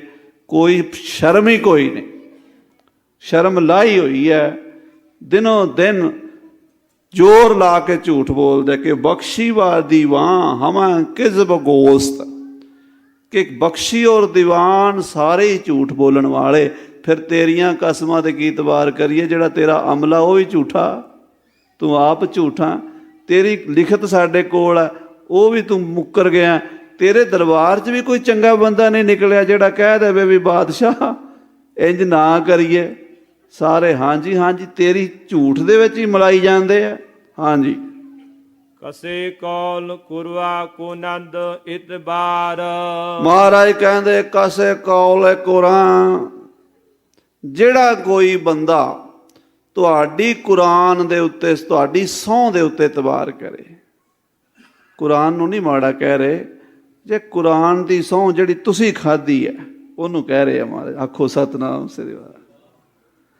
ਕੁਰਾਨ ਤਾਂ ਪਵਿੱਤਰ ਗ੍ਰੰਥ ਹੈ, ਪਰ ਕੁਰਾਨ ਦੀ ਪਵਿੱਤਰਤਾਈ ਨੂੰ ਨਜ਼ਰ ਅੰਦਾਜ਼ ਕਰਕੇ ਔਰੰਗਜ਼ੇਬ ਜੋ ਤੂੰ ਕੀਤਾ, ਜੋ ਤੂੰ ਕਸਮ ਖਾਧੀ ਹੈ, ਕਸੇ ਕੌਲ ਕੁਰਾਨ ਕੁਨਦ ਇਤਬਾਰ, ਜਿਹੜਾ ਤੁਹਾਡੀ ਕਸਮ ਤੇ ਭਰੋਸਾ ਕਰ ਲਵੇ ਵਿਚਾਰਾ, ਕੋਈ ਮੰਨ ਲਵੇ। ਮਹਾਰਾਜ ਕਹਿੰਦੇ ਸਾਡੇ ਨਾਲ ਤਾਂ ਜੋ ਹੋਇਆ ਸੋ ਹੋਇਆ, ਸਾਨੂੰ ਤਾਂ ਪਤਾ ਸੀ ਇਹ ਭਾਣਾ ਇੱਦਾਂ ਹੀ ਵਰਤਣਾ। ਪਰ ਜੇ ਕੋਈ ਹੋਰ ਵੀ ਬੰਦਾ, ਕੋਈ ਵੀ ਬੰਦਾ, ਹਿੰਦੂ, ਮੁਸਲਮਾਨ, ਈਸਾਈ, ਸਿੱਖ, ਜੈਨੀ, ਬੋਧੀ, ਕੋਈ ਵੀ ਆਦਮੀ ਕਿਸੇ ਮੁਲਕ ਦਾ, ਇਹ ਔਰੰਗਜ਼ੇਬ ਤੇਰੀ ਕਸਮ ਤੇ ਭਰੋਸਾ ਕਰ ਲਵੇ, ਹਮਾਰੋਜ ਆਖਿਰ ਸ਼ਬਦ ਮਰਦ ਖੁਆ। ਮਹਾਰਾਜ ਕਹਿੰਦੇ ਅਖੀਰ ਨੂੰ ਉਹ ਬੰਦਾ ਖੁਆਰ ਹੋਏਗਾ, ਪਰੇਸ਼ਾਨ ਹੋਏਗਾ। ਕਿਉਂ? ਤੁਸੀਂ ਕਸਮ ਤੇ ਪੂਰਾ ਉਤਰਨਾ ਹੀ ਨਹੀਂ। ਤੁਸੀਂ ਕਸਮ ਖਾ ਲੈਣੀ, ਅਗਲੇ ਨੇ ਮੰਨ ਲੈਣੀ। ਤੁਸੀਂ ਕਹਿਣਾ ਵਾਹ ਜੀ ਵਾਹ, ਅਸੀਂ ਸਹੁੰ ਖਾਂਦੇ ਹਾਂ ਧਰਮ ਦੀ, ਖੁਦਾ ਦੀ, ਰੱਬ ਦੀ, ਕੁਰਾਨ ਦੀ, ਤੇਰੇ ਨਾਲ ਪੂਰੇ ਸਹੀ ਚੱਲਾਂਗੇ। ਅਗਲੇ ਨੇ ਮੰਨ ਲੈਣਾ ਵੀ ਬਹੁਤ ਚੰਗੇ ਬੰਦੇ ਤੇ ਕੁਰਾਨ ਦੀ ਕਸਮ ਖਾ ਰਹੇ ਆ। ਮਾਤਾ ਗੁਜਰੀ ਜੀ ਨੇ ਮੰਨ ਲਈ, ਸਿੰਘਾਂ ਨੇ ਮੰਨ ਲਈ, ਕਲਗੀਧਰ ਨਹੀਂ ਮੰਨੇ। ਉਹ ਕਹਿੰਦੇ ਨਾ, ਇਹਨਾਂ ਦੀ ਕੁਰਾਨ ਦੀ ਕਸਮ ਜਿਹੜੀ ਹੈ ਜਾਂ ਖੁਦਾ ਦੀ ਇਹ ਕਸਮ ਖਾਂਦੇ ਆ, ਨਬੀ ਦੀ ਕਸਮ ਖਾਂਦੇ ਆ, ਜ਼ਬਾਨੀ ਕਲਾਮੀ ਹੈ, ਅੰਦਰੋਂ ਨਹੀਂ। ਪਰ ਉਸ ਵੇਲੇ ਹਾਲਾਤ ਐਸੇ ਸੀ ਅਨੰਦਪੁਰ ਸਾਹਿਬ ਦੇ ਵੀ ਰੋਟੀ ਨਾਂ ਦੀ ਚੀਜ਼ ਵੇਖਿਆ ਮਹੀਨੇ ਲੰਘ ਚੁੱਕੇ ਸਨ। ਭੁੱਖ ਬੜੀ ਡਾਢੀ ਤੰਗ ਕਰ ਰਹੀ ਸੀ। ਸਿੰਘ ਤੇ ਮਾਤਾ ਜੀ ਜ਼ੋਰ ਪਾਉਣ ਲੱਗੇ ਵੀ ਕਿਲਾ ਛੱਡੋ, ਤੇ ਪਾਤਸ਼ਾਹ ਨੇ ਫਿਰ ਵੀ ਟਣਕਾਰ ਕੇ ਕਿਹਾ ਸੀ ਮੈਨੂੰ ਦੋਸ਼ ਨਾ ਦਿਆ ਜੇ ਖਾਲਸਾ ਜੀ, ਜ਼ਿੰਮੇਵਾਰੀ ਤੁਹਾਡੀ ਹੋਵੇਗੀ। ਇਹ ਨਾ ਕਿਹਾ ਜੇ ਵੀ ਗੁਰੂ ਨੇ ਦੱਸਿਆ ਨਹੀਂ, ਖੁਆਰ ਹੋਵੋਗੇ। ਇਹ ਝੂਠੀਆਂ ਕਸਮਾਂ ਖਾ। ਹੁਣ ਮਹਾਰਾਜ ਔਰੰਗਜ਼ੇਬ ਨੂੰ ਕਹਿੰਦੇ ਜੋ ਹੋਇਆ ਸੋ ਹੋਇਆ, ਪਰ ਅੱਗੇ ਨੂੰ ਵੀ ਤੇਰੀ ਕਸਮ ਤੇ ਕੋਈ ਇਤਬਾਰ ਕਰ ਲਵੇ, ਅਖੀਰ ਖੁਆਰ ਹੋਏਗਾ, ਪਰੇਸ਼ਾਨ ਹੋਏਗਾ, ਉਹਦੇ ਨਾਲ ਧੋਖਾ ਹੋਏਗਾ। ਹਾਂਜੀ, ਹਮਾਰਾ ਕਸਾ ਸਾਇ ਆਇਦ ਬਜੇਰ। ਔਰੰਗਜ਼ੇਬ ਤੂੰ ਹੈਰਾਨ ਹੋਏਗਾ ਵੀ ਮੈਂ ਕਸਮਾਂ ਵੀ ਖਾਧੀਆਂ, ਘੇਰੇ ਵੀ ਪਵਾਏ, ਫੌਜਾਂ ਵੀ ਭੇਜੀਆਂ, ਗੁਰੂ ਗੋਬਿੰਦ ਸਿੰਘ ਜਿਉਂਦਾ ਕਿਵੇਂ ਫਿਰਦਾ? ਆਖੋ ਸਤਿਨਾਮ ਸ੍ਰੀ ਵਾਹਿਗੁਰੂ। ਤੈਨੂੰ ਤਾਂ ਇਹੀ ਹੈਰਾਨੀ ਹੈ, ਜਿਹੜਾ ਜਿੰਨਾ ਕੁਝ ਤੂੰ ਕੀਤਾ ਮੈਨੂੰ ਮਰਵਾਉਣ ਵਾਸਤੇ ਕੀਤਾ। ਕਿਉਂਕਿ ਔਰੰਗਜ਼ੇਬ ਦਾ ਮਕਸਦ ਕੇਵਲ ਤੇ ਕੇਵਲ ਸੀ ਕਿ ਸ੍ਰੀ ਕਲਗੀਧਰ ਜੀ ਕਾਬੂ ਆ ਜਾਣ, ਜੜ ਪਕੜੀ ਜਾਵੇ ਤੇ ਸਾਰਾ ਫਸਾਦ ਹੀ ਮੁੱਕ ਜਾਵੇ। ਪਰ ਹੈਰਾਨ ਸੀ ਔਰੰਗਜ਼ੇਬ ਵੀ ਉਹ ਨਿਕਲ ਕਿਵੇਂ ਗਿਆ। ਸਾਹਿਬ ਕਲਗੀਧਰ ਪਾਤਸ਼ਾਹ ਤਾੜੀ ਮਾਰ ਕੇ ਨਿਕਲੇ ਆ ਚਮਕੌਰ ਦੀ ਗੜੀ ਚੋਂ, ਕਹਿ ਕੇ ਨਿਕਲਿਆ ਪੀਰੇ ਹਿੰਦ ਮੇ ਰਵਾਦ। ਆਪਣੀ ਬੋਲੀ 'ਚ ਵੀ ਨਹੀਂ, ਉਹਨਾਂ ਦੀ ਬੋਲੀ 'ਚ ਵੀ ਸਮਝ ਆ ਜਾਵੇ ਉਹਨਾਂ ਨੂੰ। ਫਾਰਸੀ 'ਚ ਮਹਾਰਾਜ ਨੇ ਆਖਿਆ ਪੀਰੇ ਹਿੰਦ ਮੇ ਰਵਾਦ, ਉੱਚੀ ਆਵਾਜ਼ ਵਿੱਚ ਤਾੜੀ ਵੀ ਮਾਰੀ ਹੈ। ਉਹਦਾ ਮਤਲਬ ਸੀ ਵੀ ਹਿੰਦ ਦਾ ਪੀਰ ਜਾ ਰਿਹਾ ਹੈ। ਉਹ ਗੁਰੂ ਸਾਹਿਬ ਨੂੰ ਹਿੰਦ ਦਾ ਪੀਰ ਕਹਿੰਦੇ ਸੀ। ਪੂਰਾ ਹਿੰਦੁਸਤਾਨ ਕਲਗੀਧਰ ਨੂੰ ਆਪਣਾ ਪੀਰ ਮੰਨਦਾ ਸੀ, ਮੰਨਦਾ ਹੈ, ਮੰਨਦਾ ਰਹੇਗਾ। ਉਹ ਹੈ ਹੀ ਪੀਰ ਨੇ। ਪੀਰੇ ਹਿੰਦ ਮੇ ਰਵਦ, ਕਿ ਜਾ ਰਿਹਾ ਹਿੰਦ ਦਾ ਪੀਰ, ਪਕੜ ਲਓ। ਰੌਲਾ ਪੈ ਗਿਆ। ਗੁਰੂ ਸਾਹਿਬ ਕਹਿੰਦੇ ਅਸੀਂ ਨਿਕਲ ਗਏ, ਤੂੰ ਹੈਰਾਨ ਹੈ ਵੀ ਜਿਉਂਦਾ ਕਿਵੇਂ ਹੈ। ਸੁਣ, ਹਮਾਰਾ ਕਸ਼ਾ ਸ਼ਾਇਦ ਬਜ਼ੇਰ। ਔਰੰਗਜ਼ੇਬ ਇੱਕ ਹੁਮਾ ਪੰਛੀ ਹੁੰਦਾ ਹੈ। ਫਾਰਸੀ ਵਾਲੇ ਉਸ ਨੂੰ ਹੁਮਾ ਕਹਿੰਦੇ ਹਨ। ਔਰੰਗਜ਼ੇਬ ਹੁਮਾ ਸਮਝਦਾ, ਤਾਂ ਮਹਾਰਾਜ ਨੇ ਹੁਮਾ ਸ਼ਬਦ ਵਰਤਿਆ। ਆਪਣੇ ਦੇਸ਼ 'ਚ ਸੰਸਕ੍ਰਿਤ ਜਿਹਨੂੰ ਅਨਲ ਪੰਛੀ ਕਹਿੰਦੇ ਨੇ।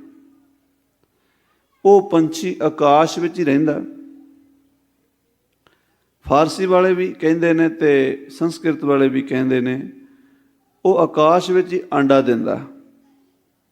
ਉਹਦਾ ਆਂਡਾ ਜ਼ਮੀਨ ਵੱਲ ਆਉਂਦਾ, ਜ਼ਮੀਨ ਤੋਂ 100-200 ਮੀਟਰ ਆਂਡਾ ਉੱਪਰ ਹੀ ਫੁੱਟ ਜਾਂਦਾ, ਬੱਚਾ ਨਿਕਲਦਾ, ਫੜਫੜਾ ਕੇ ਉੱਪਰ ਨੂੰ ਉੱਡਦਾ, ਆਪਣੇ ਮਾਂ ਪਿਓ ਕੋਲ ਚਲਾ ਜਾਂਦਾ।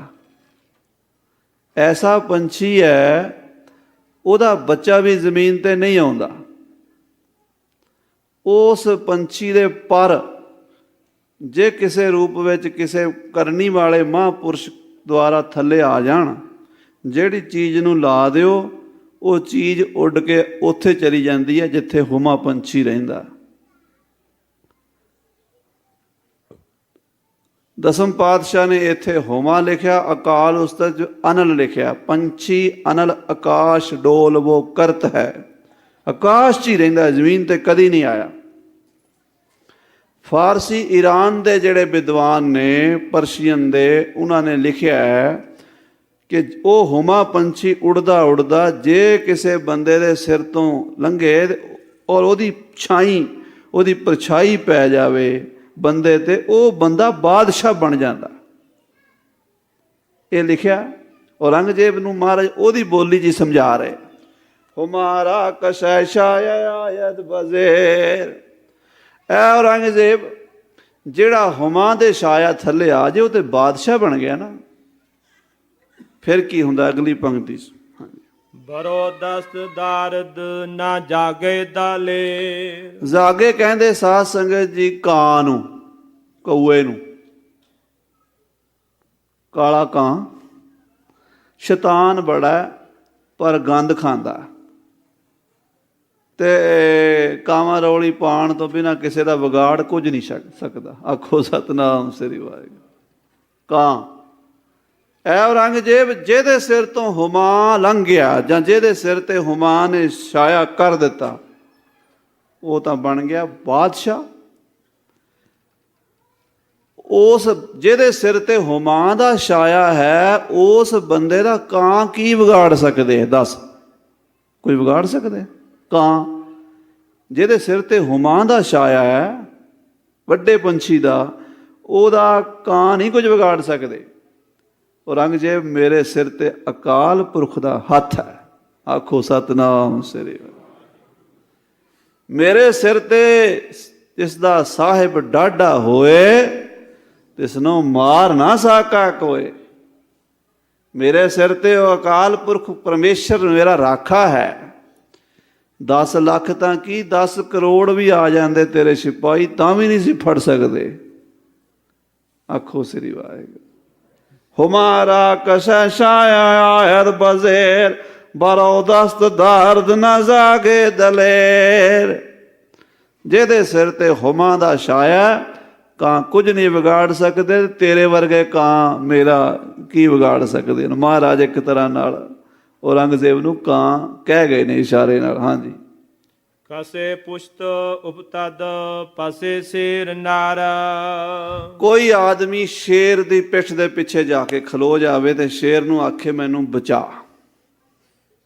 ਸ਼ੇਰ ਉਹਦੀ ਰਾਖੀ ਲਈ ਸਾਹਮਣੇ ਛਾਤੀ ਤਾਣ ਕੇ ਖਲੋ ਗਿਆ। ਕੋਈ ਬੰਦਾ ਸ਼ੇਰ ਦੀ ਸ਼ਰਨ ਚਲਾ ਗਿਆ, ਸਿੰਘ ਦੀ ਸ਼ਰਨ ਪੈ ਗਿਆ ਹੈ। ਨਗੀਰਦ ਬੁਝੋ ਮੇਸੋ ਆਹੂ ਗੁਜ਼ਾਰਾ। ਉਸ ਬੰਦੇ ਨੂੰ ਹੁਣ ਭੇਡਾਂ, ਬੱਕਰੀਆਂ ਤੇ ਹਿਰਨ ਕੁਝ ਨਹੀਂ ਕਹਿ ਸਕਦੇ। ਜਿਹੜਾ ਸ਼ੇਰ ਦੀ ਗੁਫਾ ਵਿੱਚ ਹੈ, ਹਿਰਨ ਨੂੰ ਵੀ ਪਤਾ ਵੀ ਉਹ ਬੰਦਾ ਸ਼ੇਰ ਕੋਲ ਚਲਾ ਗਿਆ, ਭੇਡ ਨੂੰ ਵੀ ਪਤਾ ਉੱਥੇ ਸ਼ੇਰ ਖੜਾ, ਬੱਕਰੀ ਨੂੰ ਵੀ ਪਤਾ ਉੱਥੇ ਸ਼ੇਰ ਖੜਾ। ਆਪਣੇ ਮਾਸ ਦਾ ਫਿਕਰ ਹੈ, ਉੱਥੇ ਤੇ ਵੀ ਮੈਂ ਖਾ ਜਾਣਾ। ਉਹਨੂੰ ਕੀ ਕਹਿਣਾ? ਉਹ ਤੇ ਆਪਣੀ ਖੈਰ ਮੰਗੇਗਾ। ਔਰੰਗਜ਼ੇਬ, ਤੂੰ ਆਪਣੀ ਖੈਰ ਮੰਗ, ਮੈਂ ਅਕਾਲ ਪੁਰਖ ਦੀ ਸ਼ਰਨ ਵਿੱਚ ਹਾਂ। ਤੇਰੇ ਵਰਗੀਆਂ ਭੇਡਾਂ, ਬੱਕਰੀਆਂ ਤੇ ਤੇਰੇ ਵਰਗੇ ਹਿਰਨ 12 ਸਿੰਘੇ ਮੈਨੂੰ ਨਹੀਂ ਕੁਝ ਕਰ ਸਕਦੇ। ਮੇਰਾ ਰਾਖਾ ਅਕਾਲ ਪੁਰਖ ਹੈ। ਕਸਮ ਸਹਪੇ ਖੁਫੀਆ ਗਰਈ ਖੁਰਮ।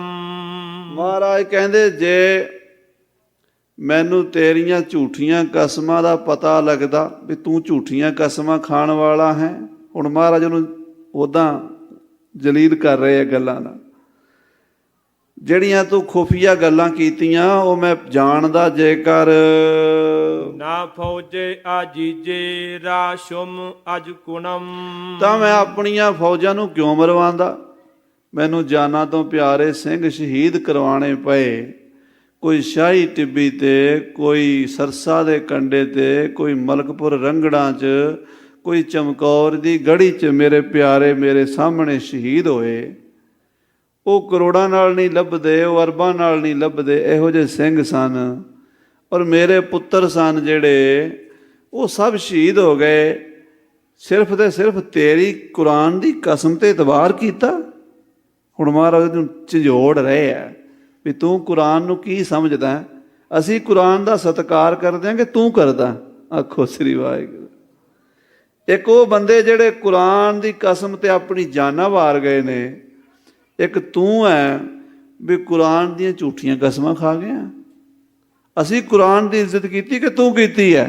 ਤੂੰ ਮੁਸਲਮਾਨ ਨੇਕ ਇਨਸਾਨ ਹੈ ਕਿ ਅਸੀਂ ਆ? ਕਿਉਂਕਿ ਮੁਸਲਮਾਨ ਦਾ ਅਰਥ ਹੈ ਮੁਸਲਮਾਨ ਮੋਮ ਦਿਲ ਹੋਵੇ, ਅੰਤਰ ਕੀ ਮਲ ਦਿਲ ਤੇ ਧੋਵੇ, ਦੁਨੀਆ ਰੰਗ ਨਾ ਇਹ ਆਵੇ ਨੇੜੇ, ਜੋ ਕੁਸਮ ਪਾਟ ਘਿਓ ਪਾਕ ਹਰਾ। ਇੰਨਾ ਪਵਿੱਤਰ ਹੋਵੇ ਤਾਂ ਮੁਸਲਮਾਨ ਬਣਦਾ। ਤੇ ਤੂੰ ਮੁਸਲਮਾਨ ਕੋ ਆਂਦਾ? ਤੇਰੇ ਵਿੱਚ ਤਾਂ ਈਮਾਨ ਹੈ ਹੀ ਨਹੀਂ। ਮੁਸੱਲਾ ਈਮਾਨ ਉਹਨੂੰ ਕਹਿੰਦੇ ਮੁਸਲਮਾਨ। ਪਰ ਈਮਾਨ ਕਿੱਥੇ ਹੈ? ਈਮਾਨ ਤਾਂ ਵੇਚ ਕੇ ਖਾ ਗਿਆ ਤੂੰ। ਕੁਰਾਨ ਦੀਆਂ ਕਸਮਾਂ ਖਾਧੀਆਂ ਨੇ। ਤੇਰੀਆਂ ਕਸਮਾਂ ਤੇ ਇਤਬਾਰ ਕਰਕੇ ਮੈਂ ਆਪਣੇ ਲੱਖਾਂ ਕਰੋੜਾਂ ਤੋਂ ਪਿਆਰੇ, ਜਾਨ ਤੋਂ ਪਿਆਰੇ ਸਿੰਘ ਸ਼ਹੀਦ ਕਰਵਾ ਬੈਠਾ ਹਾਂ। ਆਪਣੀਆਂ ਫੌਜਾਂ ਨਾ ਫੌਜ਼ੇ ਅਜ਼ੀਜ਼ ਰਾਸ਼ਮ ਅਜ਼ ਕੋਨਮ। ਮੈਂ ਆਪਣੀਆਂ ਫੌਜਾਂ ਕਿਉਂ ਕੱਢਦਾ ਕਿਲੇ ਚੋਂ ਬਾਹਰ? ਕਿਉਂ ਤੇਰੀ ਫੌਜ ਦੇ ਅੱਗੇ ਡਾਂਦਾ? ਕਿਉਂ ਮਰਵਾਉਂਦਾ? ਮੈਂ ਆਪਣੇ ਲੱਖਾਂ ਵਰਗੇ ਹੀਰਿਆਂ ਵਰਗੇ ਪੁੱਤਰ, ਉਹ ਸਭ ਤੇਰੀਆਂ ਕਸਮਾਂ ਤੇ ਇਤਬਾਰ ਕਰਕੇ ਹੋਇਆ। ਗੁਰਸ਼ਨੇ ਚੇਕਾਰੇ ਕੋ ਨਿੰਦ ਚਹਿਲ ਨਾਰ। ਹੁਣ ਮਹਾਰਾਜ ਕਹਿੰਦੇ ਦੇਖ, ਤੂੰ ਸਮਝਦਾ ਹੈ ਕਿ ਗੁਰੂ ਗੋਬਿੰਦ ਸਿੰਘ ਨੂੰ ਜਿੱਤ ਲਿਆ, ਪਰ ਅਸੀਂ ਸਮਝਦੇ ਹਾਂ ਤੂੰ ਹਾਰਿਆ ਹੈ। ਤੂੰ ਝੂਠੀਆਂ ਕਸਮਾਂ ਖਾ ਕੇ ਹਮਲਾ ਕੀਤਾ, ਸਾਡੇ ਨਾਲ ਜੰਗ ਹੋਇਆ, ਠੀਕ ਹੈ, ਸਾਡੇ ਸਾਰੇ ਬੰਦੇ ਸ਼ਹੀਦ ਹੋ ਗਏ, ਪਰ ਉਹ ਬੰਦੇ ਕਿੰਨੇ ਕੁ ਸਨ? ਗੁਰਸ਼ਨਹ ਚਕਾਰੇ ਕੋ ਨਦ ਚਹਿਲ ਨਰ। ਉਹ ਚਹਿਲ ਨਰ, ਚਹਿਲ ਮੈਨੇ 40, ਉਹ 40 ਨਰ, 40 ਬੰਦੇ ਸਨ। ਕੀ ਕਰ ਸਕਦੇ ਸਨ? ਭੁੱਖੇ ਵੀ ਸਨ, ਭਾਣੇ ਭੁੱਖੇ, ਥੱਕੇ ਟੁੱਟੇ। ਕਈ ਮਹੀਨੇ ਹੋ ਗਏ ਰੋਟੀ ਉਹਨਾਂ ਨੇ ਵੇਖੀ ਨਹੀਂ ਸੀ।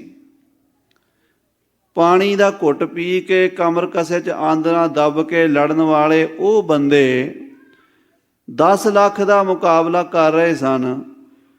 ਤੇ ਫਿਰ ਵੀ ਸਾਰਾ ਦਿਨ ਉਹਨਾਂ ਨੇ 8 ਪੋਹ 22 ਦਸੰਬਰ 1704 ਦਾ ਜਿਹੜਾ ਸਮਾਂ ਸੀਗਾ, ਸਵੇਰ ਦਾ ਜੰਗ ਸ਼ੁਰੂ ਹੋਇਆ, ਸ਼ਾਮ ਤੱਕ ਤੇਰੀਆਂ ਫੌਜਾਂ ਨੂੰ ਨੇੜੇ ਨਹੀਂ ਲੱਗਣ ਦਿੱਤਾ। 35 ਸਿੰਘ ਸ਼ਹੀਦ ਹੋਏ, 5 ਫਿਰ ਵੀ ਬਚ ਗਏ ਸਨ। ਭਾਈ ਦਇਆ ਸਿੰਘ ਜੀ, ਭਾਈ ਧਰਮ ਸਿੰਘ ਜੀ, ਭਾਈ ਮਾਨ ਸਿੰਘ ਜੀ, ਭਾਈ ਸੰਗਤ ਸਿੰਘ ਜੀ, ਭਾਈ ਸੰਤ ਸਿੰਘ ਜੀ। ਬਾਕੀ ਸਿੰਘ ਸ਼ਹੀਦ ਹੋਏ। 40 ਬੰਦੇ 10 ਲੱਖ ਦੇ ਮੁਕਾਬਲੇ ਤੇ ਖੜੇ ਸਨ। ਕੀ ਕਰ ਸਕਦੇ ਸਨ ਭੁੱਖੇ ਭਾਣੇ? ਕਿ ਦਹ ਲਗ ਬਰਾਇਦ ਬਰੋ ਬੇਖਬਰ। ਕਿ 10 ਲੱਖ ਬਰਾਇਦ, 10 ਲੱਖ ਦਾ ਅਰਥ ਹੈ 10 ਲੱਖ। ਬਰਾਇਦ ਮੈਨੇ ਆ ਗਏ, ਬਰੋ ਬੇਖਬਰ, ਬਿਨਾਂ ਖਬਰ ਦਿੱਤੇ ਆ ਗਏ। ਕਿਉਂਕਿ ਅਸੀਂ ਤਾਂ ਸੋਚੀ ਬੈਠੇ ਸੀ ਵੀ ਚਲੋ ਅਸੀਂ ਤਾਂ ਉਹਨਾਂ ਨੇ ਕਸਮ ਖਾਧੀ ਹੈ ਕੁਰਾਨ ਦੀ, ਅਸੀਂ ਜਾ ਰਹੇ ਹਾਂ, ਕੋਈ ਸਾਨੂੰ ਤੰਗ ਨਹੀਂ ਕਰੇਗਾ। ਇੱਕ ਹੁੰਦਾ ਵੀ ਪਤਾ ਹੋਵੇ ਵੀ ਦੁਸ਼ਮਣ ਨੇ ਹਮਲਾ ਕਰਨਾ ਤੇ ਤਿਆਰੀ ਰੱਖੀ ਦੀ ਹੈ। ਇੱਕ ਬਿਨਾਂ ਖਬਰ ਦਿੱਤਿਆਂ ਦੁਸ਼ਮਣ ਆ ਜਾਵੇ ਤੇ ਫਿਰ ਉਹਦਾ ਉਸੇ ਵੇਲੇ ਹੀਲਾ ਵਸੀਲਾ ਕਰਨਾ ਪੈਂਦਾ। 40 ਬੰਦੇ ਕੀ ਹੀਲਾ ਵਸੀਲਾ ਕਰ ਸਕਦੇ ਆ 10 ਲੱਖ ਦੇ ਸਾਹਮਣੇ? ਗੁਰਸ਼ਨਾ ਚਕਾਰੇ ਕੁਨਤ ਚਹਿਲ ਨਰ ਕਿ 10 ਲੱਖ ਬਰਾਇਦ ਬਰੋ ਬੇਖਬਰ। ਬਿਨਾਂ ਖਬਰ ਦਿੱਤਿਆਂ 10 ਲੱਖ ਆਏ ਚੜ ਕੇ ਵੀ ਗੁਰੂ ਗੋਬਿੰਦ ਸਿੰਘ ਨੂੰ ਪਕੜ ਕੇ ਲਿਆਉਣਾ ਜਿਉਂਦਾ। ਜੇ ਜਿਉਂਦਾ ਨਾ ਮਿਲਿਆ ਤੇ ਸਿਰ ਵੱਢ ਕੇ ਲਿਆਉਣਾ। ਪਰ ਵਿਚਾਰਿਆਂ ਦੇ ਦੋਵੇਂ ਹੀ ਮਨਸੂਬੇ ਮਨ 'ਚ ਹੀ ਰਹਿ ਗਏ। ਆਖੋ ਸਤਨਾਮ ਸ੍ਰੀ। ਨਾ ਹਜੂਰ ਜਿਉਂਦੇ ਪਕੜੇ ਗਏ, ਨਾ ਸ਼ਹੀਦ ਹੋਏ। ਹਾਂਜੀ। ਕਿ ਪੈਮਾ ਸ਼ਿਕਨ ਬੇਦਰੰਗ ਆਮਦੰਦ। ਔਰੰਗਜ਼ੇਬ ਜਿਹੜੇ ਉਹ 10 ਲੱਖ ਆਏ, ਉਹ ਪੈਮਾ ਸ਼ਿਕਨ ਸਨ। ਪੈਮਾ ਸ਼ਿਕਨ ਈਮਾਨ ਨੂੰ ਤੋੜਨ ਵਾਲੇ, ਕਸਮਾਂ ਨੂੰ ਤੋੜਨ ਵਾਲੇ, ਧਰਮ ਨੂੰ ਤੋੜਨ ਵਾਲੇ। ਉਹਨਾਂ ਦੇ ਪੱਲੇ ਧਰਮ ਨਹੀਂ ਸੀ। 40 ਬੰਦੇ ਧਰਮੀ ਸਨ, ਤਾਂ ਹੀ 10 ਲੱਖ ਨਾਲ ਲੜ ਗਏ। ਜੇ ਉਹ 40 ਬੰਦੇ ਧਰਮੀ ਨਾ ਹੁੰਦੇ ਤੇ ਤੇਰੇ 10 ਲੱਖ ਦੇ ਅੱਗੇ ਨਹੀਂ ਸੀ ਅੜ ਸਕਦੇ, ਕਿਉਂਕਿ ਤੇਰੇ 10 ਲੱਖ ਗਿਣਤੀ 'ਚ 10 ਲੱਖ ਸਨ, ਪਰ ਅੰਦਰੋਂ ਕੱਖ ਵੀ ਨਹੀਂ ਸਨ, ਕਿਉਂਕਿ ਪੈਮਾ ਸ਼ਿਕਨ ਸਨ। ਕਿ ਪੈਮਾ ਸ਼ਿਕਨ ਬੇਦਰੰਗ ਆਮਦੰਦ, ਉਹ ਆ ਗਏ ਚੜ੍ਹ ਕੇ ਐਦ ਨੂੰ ਤੋੜਨ ਵਾਲੇ, ਕੀਤੇ ਹੋਏ ਵਾਅਦਿਆਂ ਨੂੰ ਤੋੜਨ ਵਾਲੇ, ਕੁਰਾਨ ਦੀਆਂ ਕਸਮਾਂ ਨੂੰ ਤੋੜਨ ਵਾਲੇ 10 ਲੱਖ ਆ ਗਏ। ਮਿਆਂ ਤੇ ਗੋ ਤੀਰੋ ਤੁਫੰਗ ਆਮਦੰਦ। ਮਿਆਂ ਤੇਗ ਤੀਰੋ, ਉਹਨਾਂ ਕੋਲ ਤਲਵਾਰਾਂ ਸਨ, ਉਹਨਾਂ ਕੋਲ ਤੀਰ ਸਨ, ਉਹਨਾਂ ਕੋਲ ਅਸਲਾ ਸੀ, ਤੋਪਾਂ ਸਨ। ਭਾਈ ਸੰਤੋਖ ਸਿੰਘ ਜੀ ਲਿਖਦੇ ਆ 10 ਲੱਖ ਆਏ ਚੜ੍ਹ ਕੇ। 10 ਲੱਖ। ਚਮਕੌਰ ਦੀ ਗੜੀ ਏਦਾਂ ਘਿਰ ਗਈ ਜਿਵੇਂ ਸਮੁੰਦਰ 'ਚ ਛੋਟਾ ਜਿਹਾ ਟਾਪੂ। ਘੇਰਾ ਪਾ ਕੇ ਸੂਬਾ ਵਜ਼ੀਰ ਖਾਨ, ਜ਼ਬਰਦਸਤ ਖਾਨ, ਭੀਮ ਚੰਦ, ਸਾਰਿਆਂ ਨੇ ਐਲਾਨ ਕੀਤਾ ਢਾਹ ਲਓ ਗੜੀ ਨੂੰ, ਕਿਸੇ ਦਾ ਹੌਸਲਾ ਨਾ ਪਵੇ ਅੱਗੇ ਜਾਣ ਨੂੰ। ਵਜ਼ੀਰ ਖਾਨ ਕਹਿਣ ਲੱਗਾ, ਯਾਰੋ ਤੁਸੀਂ ਕਰਦੇ ਕੀ ਹੋ? ਇੰਨੇ ਬੰਦੇ ਹੋ, ਇੱਕ ਇੱਕ ਮੁੱਠੀ ਨਾ ਮਿੱਟੀ ਦੀ ਚੱਕ ਕੇ ਗੜੀ 'ਚ ਸੁੱਟੋ, ਇੱਕ ਇੱਕ ਮੁੱਠੀ, ਤੇ ਗੜੀ ਥੱਲੇ ਦੱਬ ਜਾਣੀ। 10 ਲੱਖ ਬੰਦਾ, ਗੱਲ ਵੀ ਇੱਦਾਂ ਹੀ। 10 ਲੱਖ ਬੰਦਾ ਮੁੱਠੀ ਮੁੱਠੀ ਰੇਤਾ ਪਾਵੇ, ਕਿੱਡਾ ਢੇਰ ਲੱਗੇਗਾ। ਮੁੱਠੀ ਮੁੱਠੀ ਰੇਤਾ ਹੀ ਪਾ ਦੇਵੇ, ਤੁਹਾਡੇ ਕੋਲੋਂ ਗੜੀ ਨਹੀਂ ਫਤਿਹ ਹੁੰਦੀ। ਪਰ ਕਲਗੀਧਰ ਪਾਤਸ਼ਾਹ ਮਹਾਰਾਜ ਦੀ ਅੰਮ੍ਰਿਤ ਦੀ ਸ਼ਕਤੀ ਕੰਮ ਕਰ ਰਹੀ ਸੀ। ਉਹ ਬਹਾਦਰ ਸੂਰਮੇ 1.25 लाख से एक लड़ाऊं, तबै गोबिंद सिंह नाम कहाऊं। ਗੁਰੂ ਗੋਬਿੰਦ ਸਿੰਘ ਸਾਹਿਬ ਦੀਆਂ ਬਖਸ਼ਿਸ਼ਾਂ ਦੇ ਨਾਲ ਲੜ ਰਹੇ ਸਨ। ਮਹਾਰਾਜ ਕਹਿੰਦੇ ਹੈ ਕਿ ਮਿਆਂ ਤੇਗ ਤੀਰੋ ਤੁਫੰਗ ਆਮਦੰਦ, ਤੇਗਾਂ, ਤਲਵਾਰਾਂ, ਬੰਦੂਕਾਂ, ਬਰਛਿਆਂ ਦੇ ਨਾਲ ਲੈਸ, ਤੋਪਖਾਨੇ ਲੈ ਕੇ, ਬੰਦੂਕਾਂ ਲੈ ਕੇ, ਉਹ ਹਜ਼ਾਰਾਂ ਤਾਜ਼ਾ ਦਮ ਫੌਜ ਸੀ। ਇੱਧਰ ਵਿਚਾਰਿਆਂ ਨੂੰ ਸਾਲ ਹੋ ਗਏ ਰੋਟੀ ਵੀ ਨਹੀਂ ਖਾਧੀ। 1 ਸਾਲ ਦਾ ਘੇਰਾ ਲਗਭਗ ਭੁੱਖੇ ਭਾਣੇ। ਤੇ ਉਧਰ ਸਭ ਚੀਜ਼ਾਂ, ਸਾਰੀਆਂ ਸਹੂਲਤਾਂ, ਚੰਗੇ ਘੋੜੇ, ਚੰਗੇ ਹਥਿਆਰ, ਚੰਗਾ ਖਾਣਾ, ਚੰਗੀਆਂ ਉਹਨਾਂ ਨੂੰ ਵਾਰੀ ਲੜਨ ਵਾਸਤੇ ਫੌਜ। ਜੇ ਇੱਕ ਥੱਕ ਜਾਵੇ ਤੇ ਦੂਜਾ ਉਹਦੀ ਥਾਂ ਤੇ ਆ ਜਾਵੇ। ਇਹਨਾਂ 40 ਨੇ ਪਤਾ ਨਹੀਂ ਕਦੋਂ ਦਾ ਆਰਾਮ ਵੀ ਨਹੀਂ ਸੀ ਕੀਤਾ, ਸੌਂ ਕੇ ਵੀ ਨਹੀਂ ਸੀ ਵੇਖਿਆ। ਇਹ ਭੁੱਖੇ ਵੀ ਸੀ, ਇਹ ਥੱਕੇ ਵੀ ਸੀ, ਉਨੀਂਦਰੇ ਵੀ ਸੀ, ਚਾਰੇ ਪਾਸਿਓਂ ਘਿਰੇ ਵੀ ਸੀ, ਫਿਰ ਵੀ ਇਹਨਾਂ ਦੇ ਹੌਸਲੇ ਬੁਲੰਦ ਸੀ। ਤੇਰੀਆਂ 10 ਲੱਖ ਫੌਜਾਂ ਸਾਰਾ ਕੁਝ ਹੁੰਦਿਆਂ ਵੀ ਮੈਨੂੰ ਨਹੀਂ ਫੜ ਸਕੀਆਂ। ਹਾਂਜੀ। ਬਾਲਾਚਾਰਗੀ ਦਰਮੀਆਂ ਆਮਦਮ। ਮਹਾਰਾਜ ਕਹਿੰਦੇ ਜਦੋਂ ਅਸੀਂ ਵੇਖਿਆ ਵੀ ਹੁਣ ਬੇਵਸੀ ਹੈ, ਅਸੀਂ ਖੁਸ਼ੀ ਨਾਲ ਨਹੀਂ ਤਲਵਾਰ ਚੁੱਕੀ, ਅਸੀਂ ਕਿਸੇ ਨੂੰ ਬਿਨਾਂ ਮਤਲਬ ਨਹੀਂ ਮਾਰਦੇ, ਅਸੀਂ ਕਿਸੇ ਦਾ ਖੂਨ ਡੋਲ ਕੇ ਰਾਜ਼ੀ ਨਹੀਂ ਹਾਂ, ਅਸੀਂ ਕਾਤਲ ਨਹੀਂ ਹਾਂ, ਅਸੀਂ ਹਥਿਆਰੇ ਨਹੀਂ ਹਾਂ, ਅਸੀਂ ਜ਼ੁਲਮ ਨਹੀਂ ਕਰਦੇ, ਅਸੀਂ ਕਤਲ ਨਹੀਂ ਕਰਦੇ, ਅਸੀਂ ਕਿਸੇ ਦਾ ਖੂਨ ਨਹੀਂ ਡੋਲਦੇ। ਪਰ ਬੇਵਸੀ ਵੇਖੀ। ਕੀ ਹੋਇਆ? ਬਾਲਾਚਾਰਗੀ ਦਰਮੀਆਂ ਆਮਦਮ। ਅਸੀਂ ਵੇਖਿਆ ਵੀ ਹੁਣ ਬੇਵਸੀ ਹੈ, ਹੁਣ ਕੋਈ ਚਾਰਾ ਨਹੀਂ ਰਹਿ ਗਿਆ। ਬਾ ਤਦਬੀਰ ਤੀਰੋ ਤੁਫੰਗ ਆਮਦਮ। ਫਿਰ ਅਸੀਂ ਆਪਣੇ 40 ਸਿੰਘਾਂ ਨੂੰ, ਉਹਨਾਂ ਦੇ ਸ਼ਸਤਰਾਂ ਨੂੰ ਤਿਆਰ ਕੀਤਾ। 3 ਭਾਰ ਤੀਰਾਂ ਦੇ ਸਨ। 3 ਭਾਰ ਕਹਿੰਦੇ ਜਿਹੜਾ ਇੱਕ ਬੰਦਾ ਚੁੱਕ ਲਵੇ। ਪੰਡ, ਪੰਜਾਬੀ 'ਚ ਪੰਡ ਵੀ ਕਹਿ ਦਿੰਦੇ ਆ, ਭਾਰ ਵੀ ਕਹਿ ਦਿੰਦੇ ਨੇ। ਉਹ 3 ਖੱਚਰਾਂ ਤੇ ਲੱਦੇ ਹੋਏ ਤੀਰ। ਕਿੰਨੇ ਕੁ ਹੋਣਗੇ? 2000 ਹੋਣਗੇ, 3000 ਤੀਰ ਹੋਣਗੇ, 4000 ਤੀਰ ਹੋਣਗੇ। 10 ਲੱਖ ਵੈਰੀ ਸੀ ਬਾਹਰ। ਤੇ ਜਿੰਨੇ ਕੁ ਸਿੰਘ ਸਨ ਇੰਨੀਆਂ ਕੁ ਬੰਦੂਕਾਂ ਹੋਣਗੀਆਂ ਜਾਂ ਇਦੋਂ ਵੀ ਘੱਟ ਹੋਣਗੀਆਂ। ਜੇ ਇੱਕ ਬੰਦੂਕ ਦੇ ਵਿੱਚ 10 20 50 ਗੋਲੀਆਂ ਇੱਕ ਸਿੰਘ ਕੋਲ ਹੋਣ ਤਾਂ ਵੀ ਕਿੰਨਾ ਕੁ ਅਸਲਾ ਦੁਸ਼ਮਣ ਦੇ ਸਾਹਮਣੇ। ਮਹਾਰਾਜ ਨੇ ਇੱਕ ਚਮਕੌਰ ਦੀ ਗੜ੍ਹੀ ਨੂੰ ਕਾਇਮ ਕੀਤਾ, ਉਹਦੇ 4 ਬਾਹੀਆਂ ਤੇ 8 ਸਿੰਘ ਲਾਏ, 8 ਇੱਧਰ 8 ਇੱਧਰ 8 ਅੱਗੇ ਇੱਕ ਪਿੱਛੇ, 32 ਸਿੰਘ ਇੱਦਾਂ ਲਾਏ। ਭਾਈ ਮਦਨ ਸਿੰਘ ਤੇ ਕੋਠਾ ਸਿੰਘ ਦਰਵਾਜ਼ੇ 'ਚ ਖੜੇ ਕੀਤੇ ਵੀ ਜੇ ਦੁਸ਼ਮਣ ਆਵੇ ਦਰਵਾਜ਼ੇ ਵੱਲ ਤੁਸੀਂ ਇੱਥੋਂ ਤੀਰ ਮਾਰਨੇ ਆ। ਬਾਬਾ ਜੀ ਦਇਆ ਸਿੰਘ ਜੀ ਧਰਮ ਸਿੰਘ ਜੀ ਨੂੰ ਆਖਿਆ ਵੀ ਤੁਸੀਂ ਆਲੇ ਦੁਆਲੇ ਘੁੰਮ ਕੇ ਦੇਖੋ, ਜਿੱਥੇ ਦੁਸ਼ਮਣ ਦਾ ਜ਼ੋਰ ਪਵੇ ਉੱਥੇ ਭਾਈ ਆਲਮ ਸਿੰਘ ਮਦਦ ਪਹੁੰਚਾਓ। ਆਪ ਸਾਹਿਬਜ਼ਾਦੇ ਵੱਡੇ ਦੋਵੇਂ ਨਾਲ ਲੈ ਕੇ ਜਿਹੜੀ ਉਸ ਗੜ੍ਹੀ ਦੀ ਉੱਪਰਲੀ ਮਮਟੀ ਸੀ ਉਹਦੇ 'ਚ ਬੈਠੇ ਤੀਰਾਂ ਦੀ ਵਰਖਾ ਕਰਨ ਲਈ। ਮਹਾਰਾਜ ਕਹਿੰਦੇ ਮੈਂ ਬਾ ਤਦਬੀਰ ਤੀਰੋ ਤੁਫੰਗ ਆਮਦਨ, ਬੰਦੂਕਾਂ ਤੀਰਾਂ ਨੂੰ ਤਿਆਰ ਕੀਤਾ, ਹਥਿਆਰਾਂ ਨੂੰ ਤਿਆਰ ਕੀਤਾ। ਮੈਂ ਆਪਣੇ ਯੋਧਿਆਂ ਨੂੰ ਕਿਹਾ ਵੀ ਸੂਰਮਿਓ ਹੁਣ ਆ ਗਿਆ ਸਮਾਂ ਸ਼ਹੀਦੀਆਂ ਦਾ, ਹੁਣ ਤਗੜੇ ਹੋ ਜਾਓ, ਹੁਣ ਜਾਨ ਤਲੀ ਤੇ ਰੱਖ ਕੇ ਖੇਡੋ, ਹੁਣ ਤਾਂ ਜੋ ਤੋ ਪ੍ਰੇਮ ਖੇਲਣ ਕਾ ਚਾਓ, ਸਿਰ ਧਰ ਤਲੀ ਗਲੀ ਮੇਰੀ ਆਓ, ਇਤ ਮਾਰਗ ਪੈਰ ਧਰੀਜੈ, ਸਿਰ ਦੀਜੈ ਕਾਲ ਨਾ ਕੀਜੈ। ਮਹਾਰਾਜ ਨੇ ਆਖਿਆ ਖਾਲਸਾ ਜੀ ਪਟਨਾ ਸਾਹਿਬ ਸਿੱਖੀ ਦਾ ਪੰਘੂੜਾ ਸੀ, ਆਨੰਦਪੁਰ ਸਾਹਿਬ ਸਿੱਖੀ ਦਾ ਕਾਲਜ ਸੀ, ਚਮਕੌਰ ਸਿੱਖੀ ਦੀ ਯੂਨੀਵਰਸਿਟੀ ਹੈ। ਹੁਣ ਇਮਤਿਹਾਨ ਦੇਖਣਾ ਵੀ ਪਾਸ ਕਿੰਨੇ ਨੰਬਰਾਂ 'ਚ ਹੋਵੋਗੇ। ਸਿੰਘਾਂ ਨੇ ਜੋ ਬਚਨ ਕਹੇ ਢਾਡੀ ਦਇਆ ਸਿੰਘ ਦਿਲਬਰ ਨੇ ਲਿਖੇ ਹੈ। ਉਹਨਾਂ ਨੇ ਆਖਿਆ ਪਾਤਸ਼ਾਹ ਨਾਮੇ ਪਾਤਸ਼ਾਹ ਦਾ ਸਾਕਾ ਯਾਦ ਕਰਕੇ ਲੈ ਆਵਾਂਗੇ ਇੱਕ ਤੂਫਾਨ ਦਾਤਾ। ਅਜੇ ਸਾਨੂੰ ਚਾਂਦਨੀ ਚੌਂਕ 'ਚ ਡੁੱਲਾ ਖੂਨ ਨਹੀਂ ਭੁੱਲਿਆ। ਮਹਾਰਾਜ ਅਸੀਂ ਆਪਣੇ ਸਤਿਗੁਰਾਂ ਦਾ ਬਦਲਾ ਲੈਵਾਂਗੇ, ਇੱਥੇ ਅੱਜ ਤੇਗਾਂ ਮਾਰਾਂਗੇ, ਕਿਉਂਕਿ ਜਦੋਂ ਜੰਗ ਲੜਨਾ ਹੁੰਦਾ ਨਾ ਉੱਥੇ ਭਾਵਨਾ ਕੰਮ ਕਰਦੀ ਹੈ, ਜੋਸ਼ ਕੰਮ ਕਰਦਾ। ਨਾਵੇਂ ਪਾਤਸ਼ਾਹ ਦਾ ਸਾਕਾ ਯਾਦ ਕਰਕੇ ਲੈ ਆਵਾਂਗੇ ਇੱਕ ਤੂਫਾਨ ਦਾਤਾ। ਤੇ ਵਾਕਿਆ ਹੀ ਤੂਫਾਨ ਲੈ ਆਂਦਾ। ਇੱਕ ਸਿੰਘ 1.25 ਲੱਖ ਤੇ ਭਾਰੂ ਹੋਇਆ। ਬੜਾ ਘਮਸਾਨ ਦਾ ਯੁੱਧ ਹੋਇਆ। ਚੂੰਕਾਰ ਅਜ ਅਮ ਹੈ ਹਿਲਤੇ ਦਰ ਗੁਜਸਤ। ਮਹਾਰਾਜ ਕਹਿੰਦੇ ਨੇ ਔਰੰਗਜ਼ੇਬ ਚੂੰਕਾਰ ਅਜ ਹਮਾ ਹੀਲਤੇ ਦਰ ਗੁਜਸਤ। ਜਦੋਂ ਸਾਰੇ ਹੀਲੇ ਮੁੱਕ ਜਾਣ, ਜਦੋਂ ਪੁਲਾਂ ਤੋਂ ਪਾਣੀ ਲੰਘਣ ਲੱਗੇ, ਜਦੋਂ ਕੋਈ ਚਾਰਾ ਨਾ ਰਵੇ, ਜਦੋਂ ਸ਼ਾਮ ਦਾਮ ਭੇਦ ਨੀਤੀਆਂ ਨਾ ਰਹਿਣ, ਫਿਰ ਦੰਡ ਰਹਿ ਜਾਂਦਾ। ਸ਼ਾਮ ਦਾਮ ਦੰਡ ਭੇਦ ਇਹ ਨੀਤੀ ਦੇ 4 ਅੰਗ ਨੇ। ਸ਼ਾਮ ਮੈਨੇ ਦੁਸ਼ਮਣ ਦੀ ਸ਼ਰਨ ਪੈ ਜਾਣਾ ਵੀ ਮੈਂ ਹਾਰਿਆ ਤੂੰ ਜਿੱਤਿਆ, ਇਹ ਸ਼ਾਮ ਹੈ। ਔਰੰਗਜ਼ੇਬ ਨਾਲ ਸ਼ਾਮ ਚੱਲਣੀ ਨਹੀਂ। ਉਹਨੇ ਕਿਹੜਾ ਹੰਕਾਰੀ ਬੰਦੇ ਜਾ ਕੇ ਕੋਈ ਸ਼ਰਨ ਪਵੇ ਵੀ ਉਹ ਕਹਿੰਦਾ ਨਾ ਮੈਂ ਤਗੜਾ ਮੇਰੇ ਤੋਂ ਡਰ ਗਿਆ। ਉਹ ਇਹ ਨਹੀਂ ਸੋਚਦਾ ਬਈ ਇਹ ਬਚਾਅ ਕਰਨਾ ਚਾਹੁੰਦਾ ਆਪਣਾ ਵੀ ਤੇ ਦੂਜਿਆਂ ਦਾ ਵੀ।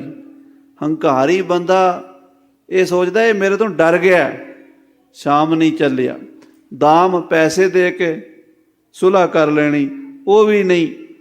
ਭੇਦ ਦੁਸ਼ਮਣ ਦੇ ਘਰ 'ਚ ਫੁੱਟ ਪਵਾ ਦੇਣੀ, ਐਸਾ ਕੋਈ ਚਾਲ ਚੱਲਣੀ। ਦੁਸ਼ਮਣ ਦੇ ਘਰ 2 ਭਰਾ ਆਪਸ 'ਚ ਲੜ ਪੈਣ, ਆਪੇ ਲੜੀ ਜਾਣ, ਆਪਣੀ ਜਿੱਤ। ਚੌਥਾ ਹੈ ਦੰਡ, ਤਲਵਾਰ ਨਾਲ ਲੜਨਾ। ਹੁਣ ਮਹਾਰਾਜ ਕਹਿੰਦੇ ਰਿਹਾ ਹੀ ਦੰਡ ਗਿਆ ਸੀ। ਚੂੰਕਾਰ ਅਜ ਹਮਾ ਹੀਲ ਤੇ ਦਰ ਗੁਜਸਤ। ਜਦੋਂ ਸਾਰੇ ਹੀਲੇ ਦਰ ਕਿਨਾਰਾ ਹੋ ਜਾਣ, ਸਾਰੇ ਹੀਲਿਆਂ ਤੋਂ ਅੱਗੇ ਦੀ ਗੱਲ ਪਹੁੰਚ ਜਾਵੇ, ਫਿਰ ਕਿਹੜਾ ਹੀਲਾ ਕਰਨਾ ਚਾਹੀਦਾ ਹੈ? ਹਲਾਲ ਅਸਤ ਬੁਰਦਨ ਬਾ ਸ਼ਮਸ਼ੀਰ ਦਸਤ। ਉਸ ਵੇਲੇ ਫਿਰ ਸ਼ਮਸ਼ੀਰ ਦੇ ਉੱਤੇ, ਸ਼ਮਸ਼ੀਰ ਦੇ ਦਸਤ ਤੇ ਤਲਵਾਰ ਦੇ ਮੁੱਠੇ ਤੇ ਹੱਥ ਰੱਖਣਾ ਜਾਇਜ਼ ਹੈ, ਹਲਾਲ ਹੈ। ਹਲਾਲ ਦਾ ਅਰਥ ਹੁੰਦਾ ਜਾਇਜ਼। ਫਿਰ ਜਦੋਂ ਵੇਖੀਏ ਬਈ ਹੁਣ ਕੋਈ ਚਾਰਾ ਨਹੀਂ, ਦੁਸ਼ਮਣ ਸਿਰ ਤੇ ਚੜਿਆ ਹੁੰਦਾ, ਇਹਨੇ ਮਾਰ ਤਾਂ ਦੇਣਾ ਹੀ ਹੈ, ਇਹਦੇ ਨਾਲ ਨਾ ਹੱਥ ਜੋੜਿਆਂ ਗੱਲ ਬਣਨੀ ਹੈ, ਨਾ ਇਹਨੇ ਸੁਲ੍ਹਾ ਕਰਨੀ ਹੈ, ਨਾ ਇਹ ਕਿਸੇ ਤਰ੍ਹਾਂ ਸਮਝੇ, ਨਾ ਇਹ ਮੁੜੇ। ਫਿਰ ਮਹਾਰਾਜ ਕਹਿੰਦੇ ਸੂਰਮੇ ਨੂੰ ਚਾਹੀਦਾ ਆਪਣੇ ਮਿਆਨ 'ਚੋਂ ਤੇਗ ਛੜਕ ਲਵੇ। ਫਿਰ ਸਿੰਘਾਂ ਨੇ ਛੜਕ ਮਿਆਨੋਂ ਕੱਢੀਆਂ ਤੀਖੀਆਂ ਤਲਵਾਰੀ, ਕੜਕ ਉੱਠੇ ਰਣ ਮੱਚਿਆ ਵੱਡੇ ਹੰਕਾਰੀ। ਸਿਰ ਧਰ ਬਾਹਾਂ ਗਠਲੇ ਫੁੱਲ ਜੇ ਹੈ ਵਾੜੀ, ਜਣ ਕਰ ਵੱਡੇ ਵਾਢੀਆਂ ਰੁੱਖ ਚੰਦਨ ਯਾਰੀ। ਚੰਡੀ ਦੀ ਵਾਰ ਵਿੱਚ 10ਵੇਂ ਪਾਤਸ਼ਾਹ ਨੇ ਜਿਹੜਾ ਜੋਸ਼ ਦਾ, ਵੀਰ ਰਸ ਦਾ ਵਰਣਨ ਕੀਤਾ ਨਾ, ਫਿਰ ਉਹ ਚਮਕੌਰ ਦੀ ਗੜੀ 'ਚ ਖਾਲਸੇ ਨੇ ਵਿਖਾ ਦਿੱਤਾ। ਹਾਂਜੀ, ਕੇ ਕਸਮੇ ਕੁਰਾਮਨ ਕੁਨਮ ਇਤਬਾਰ। ਦੇਖ ਔਰੰਗਜ਼ੇਬ, ਹੁਣ ਤੇਰੀਆਂ ਕਿਹੜੀਆਂ ਕਿਹੜੀਆਂ ਕਸਮਾਂ ਦਾ ਇਤਬਾਰ ਕਰੀਏ।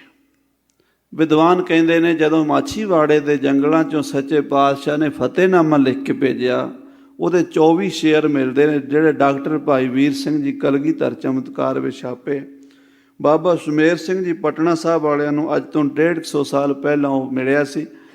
ਉਹਦੇ ਵਿੱਚ ਮਹਾਰਾਜ ਨੇ 2 ਪੁੱਤਰਾਂ ਦੀ ਸ਼ਹੀਦੀ ਦਾ ਜ਼ਿਕਰ ਕੀਤਾ ਕਿ ਮੇਰੇ 2 ਪੁੱਤਰ ਸ਼ਹੀਦ ਹੋ ਗਏ। ਕਿਉਂ? ਇਹ ਲਿਖਿਆ ਸੀ 9 ਪੋਹ ਨੂੰ, 23 ਦਸੰਬਰ ਨੂੰ। ਵੱਡੇ ਸਾਹਿਬਜ਼ਾਦੇ ਸ਼ਹੀਦ ਹੋਏ ਸੀ 22 ਦਸੰਬਰ ਨੂੰ। ਅਗਲੇ ਦਿਨ ਮਹਾਰਾਜ ਨੇ ਚਿੱਠੀ ਲਿਖੀ ਸੀ। ਔਰ ਜਿਹੜੇ ਛੋਟੇ ਸਾਹਿਬਜ਼ਾਦੇ ਸ਼ਹੀਦ ਹੋਏ ਉਹ 27 ਦਸੰਬਰ ਨੂੰ ਸ਼ਹੀਦ ਹੋਏ, ਯਾਨੀ ਉਸ ਚਿੱਠੀ ਤੋਂ 4 ਦਿਨ ਬਾਅਦ ਸ਼ਹੀਦ ਹੋਏ। ਉਹਦੇ ਬਾਅਦ ਔਰੰਗਜ਼ੇਬ ਨੇ ਫਿਰ ਇੱਕ ਚਿੱਠੀ ਲਿਖੀ ਵੀ ਮੈਂ ਪਿਛਲੀਆਂ ਗੱਲਾਂ ਛੱਡੋ, ਫਿਰ ਕਸਮਖਾਨਾ ਮੇਰੇ ਕੋਲ ਆ ਜਾਓ। ਆਖੋ ਸਤਨਾਮ ਸ੍ਰੀ। ਦੇਖੋ ਕਿੱਡੇ ਮਕਾਰ ਲੋਕ ਨੇ, ਕਿੰਨੇ ਬੇਸ਼ਰਮ ਲੋਕ ਨੇ। ਪਤਾ ਵੀ ਹੈ ਵੀ ਮੇਰੀਆਂ ਸਹੁੰਆਂ ਨੰਗੀਆਂ ਹੋ ਚੁੱਕੀਆਂ, ਫਿਰ ਕਹਿੰਦਾ ਆ ਜਾਓ ਤੁਸੀਂ, ਮੈਂ ਤੁਹਾਡੇ ਨਾਲ ਤੁਹਾਡੀ ਗੱਲ ਸੁਣਾਂਗਾ, ਜੋ ਹੋ ਗਿਆ ਉਹਨੂੰ ਭੁੱਲ ਜਾਓ। ਹੁਣ ਪਾਤਸ਼ਾਹ ਕਹਿੰਦੇ ਨੇ ਜੇ ਕਸਮੇ ਕੁਰਾਮਨ ਕੋਨਾ ਇਤਬਾਰ। ਹੁਣ ਕਿੰਨੀਆਂ ਕੁ ਕਸਮਾਂ ਖਾਏਗਾ? ਮੈਂ ਕਿੰਨੀਆਂ ਕੁ ਕਸਮਾਂ ਤੇ ਇਤਬਾਰ ਕਰਾਂ ਤੇਰੀਆਂ ਤੇ? ਕਿੰਨੀਆਂ ਕੁ ਮੰਨਾਂ ਤੇਰੀਆਂ? ਅੱਗੇ ਤੇਰੀਆਂ ਕਸਮਾਂ ਦਾ ਨਜ਼ਾਰਾ ਵੇਖ ਚੁੱਕੇ ਹਾਂ। ਹਾਂਜੀ, ਵਗਰ ਨੈ ਤੂੰ ਗੋਈ ਮਨ ਈ ਰਹਿ ਚੇਕਾਰ। ਵਰਨਾ ਤੂੰ ਹੀ ਦੱਸ, ਮੇਰੇ ਵਰਗੇ ਸਾਧੂ ਨੂੰ ਤਲਵਾਰ ਚੁੱਕਣ ਦੀ ਕੀ ਲੋੜ ਪੈ ਗਈ? ਮੇਰੇ ਵਰਗੇ ਗੁਰੂ ਫਕੀਰ ਸਾਧੂ ਗੁਰੂ ਹੁੰਦੇ ਆ, ਸੰਤ ਹੁੰਦੇ ਆ, ਤੇ ਉਹਨਾਂ ਦਾ ਕੀ ਕੰਮ ਵੈਰ ਕਰਨਾ ਕਿਸੇ ਨਾਲ? ਪਰ ਮਹਾਰਾਜ ਕਹਿੰਦੇ ਹਰ ਹੀਲ ਤੇ ਦਰ ਗੁਜਸ, ਹੀਲੇ ਸਾਰੇ ਲੰਘ ਚੁੱਕੇ ਸਨ, ਕੋਈ ਰਾਹ ਨਹੀਂ ਸੀ ਰਹਿ ਗਿਆ। ਹੁਣ ਵੀ ਉਹੀ ਗੱਲ ਹੋਣੀ ਹੈ, ਹੁਣ ਵੀ ਖਾਲਸੇ ਨੇ ਤੇਗ ਹੀ ਚਲਾਣੀ ਆ, ਤਾਂ ਤੇਰੇ ਵਰਗਿਆਂ ਨੂੰ ਨੱਥ ਪੈਣੀ ਹੈ। ਗੁਰੂ ਸਾਹਿਬ ਇਸ਼ਾਰਾ ਦੇ ਰਹੇ ਆ, ਵਗਰ ਨਾ ਤੂੰ ਗੋਈ, ਨਹੀਂ ਤੂੰ ਹੀ ਦੱਸ, ਤੂੰ ਹੀ ਗੋਈ ਮੈਨੇ ਬੋਲ ਕਿ ਮਾਨੀ ਰਹਿ ਚਕਾਰ। ਮੈਨੂੰ ਇਸ ਕੰਮ ਵਿੱਚ ਆਉਣ ਦੀ, ਇਸ ਰਸਤੇ ਲੜਾਈ ਦੇ, ਦੰਗੇ ਦੇ, ਜੰਗ ਦੀ ਕੀ ਲੋੜ ਸੀ? ਮੈਂ ਕਿਉਂ ਆਇਆ ਇਹਦਾ? ਹੁਣ ਮਹਾਰਾਜ ਆ ਕਿੱਧਰ ਰਹੇ ਆ? ਜੰਗਲ ਦੇਸ਼ ਨੂੰ। ਜੰਗਲ ਦੇਸ਼ ਯਾਨੀ ਮਾਲਵਾ। ਉੱਥੇ ਸਾਧ ਸੰਗਤ ਜੀ ਔਰੰਗਜ਼ੇਬ ਦੀਆਂ ਫੌਜਾਂ ਜਾਂਦੀਆਂ, ਕੰਬਦੀਆਂ ਵੀ ਸਨ, ਕਿਉਂਕਿ ਮਲਵਈ ਜਿਹੜੇ ਸਨ ਉਹ ਜੰਗਲ 'ਚ ਰਹਿਣ ਹਿਲੇ ਹੋਏ ਸਨ। ਉੱਥੇ ਪਾਣੀ ਨਹੀਂ ਸੀ ਮਿਲਦਾ ਅਤੇ ਫਸਲਾਂ ਵੀ ਬਹੁਤ ਘੱਟ ਹੁੰਦੀਆਂ ਸਨ।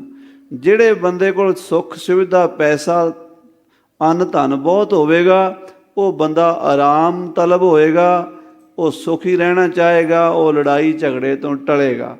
ਜਿਹੜਾ ਬੰਦਾ ਕੜਾਕੇ ਫਾਕੇ ਕੱਟਣੇ ਸਿੱਖਿਆ, ਉਹ ਲੜਨ ਪੜਨ ਤੋਂ ਪਿੱਛੇ ਨਹੀਂ ਹਟੇਗਾ। ਚੌਧਰੀ ਸਮੀਰ ਨੂੰ ਚਿੱਠੀ ਲਿਖੀ ਸੂਬੇ ਵਜ਼ੀਰ ਖਾਨ ਨੇ, ਗੁਰੂ ਗੋਬਿੰਦ ਸਿੰਘ ਮੇਰੇ ਹਵਾਲੇ ਕਰ ਦੇ। ਉਹਨੇ ਜਵਾਬ ਦਿੱਤਾ ਤੂੰ ਆਪਣੇ ਪੀਰ ਮੇਰੇ ਹਵਾਲੇ ਕਰ ਦੇ। ਫਿਰ ਜਦੋਂ ਡੱਲੇ ਕੋਲ ਪਹੁੰਚੇ ਮਹਾਰਾਜ, ਫਿਰ ਚਿੱਠੀ ਆਈ, ਉਹ ਡੱਲਿਆ ਤੂੰ ਚੌਧਰੀ ਹੈ, ਗੁਰੂ ਗੋਬਿੰਦ ਸਿੰਘ ਨੂੰ ਪਨਾਹ ਦਿੱਤੀ ਹੈ, ਸਾਡੇ ਹਵਾਲੇ ਕਰ ਦੇ। ਚੌਧਰੀ ਡੱਲਾ ਕਹਿੰਦਾ ਆ ਜਾਓ, ਲੜ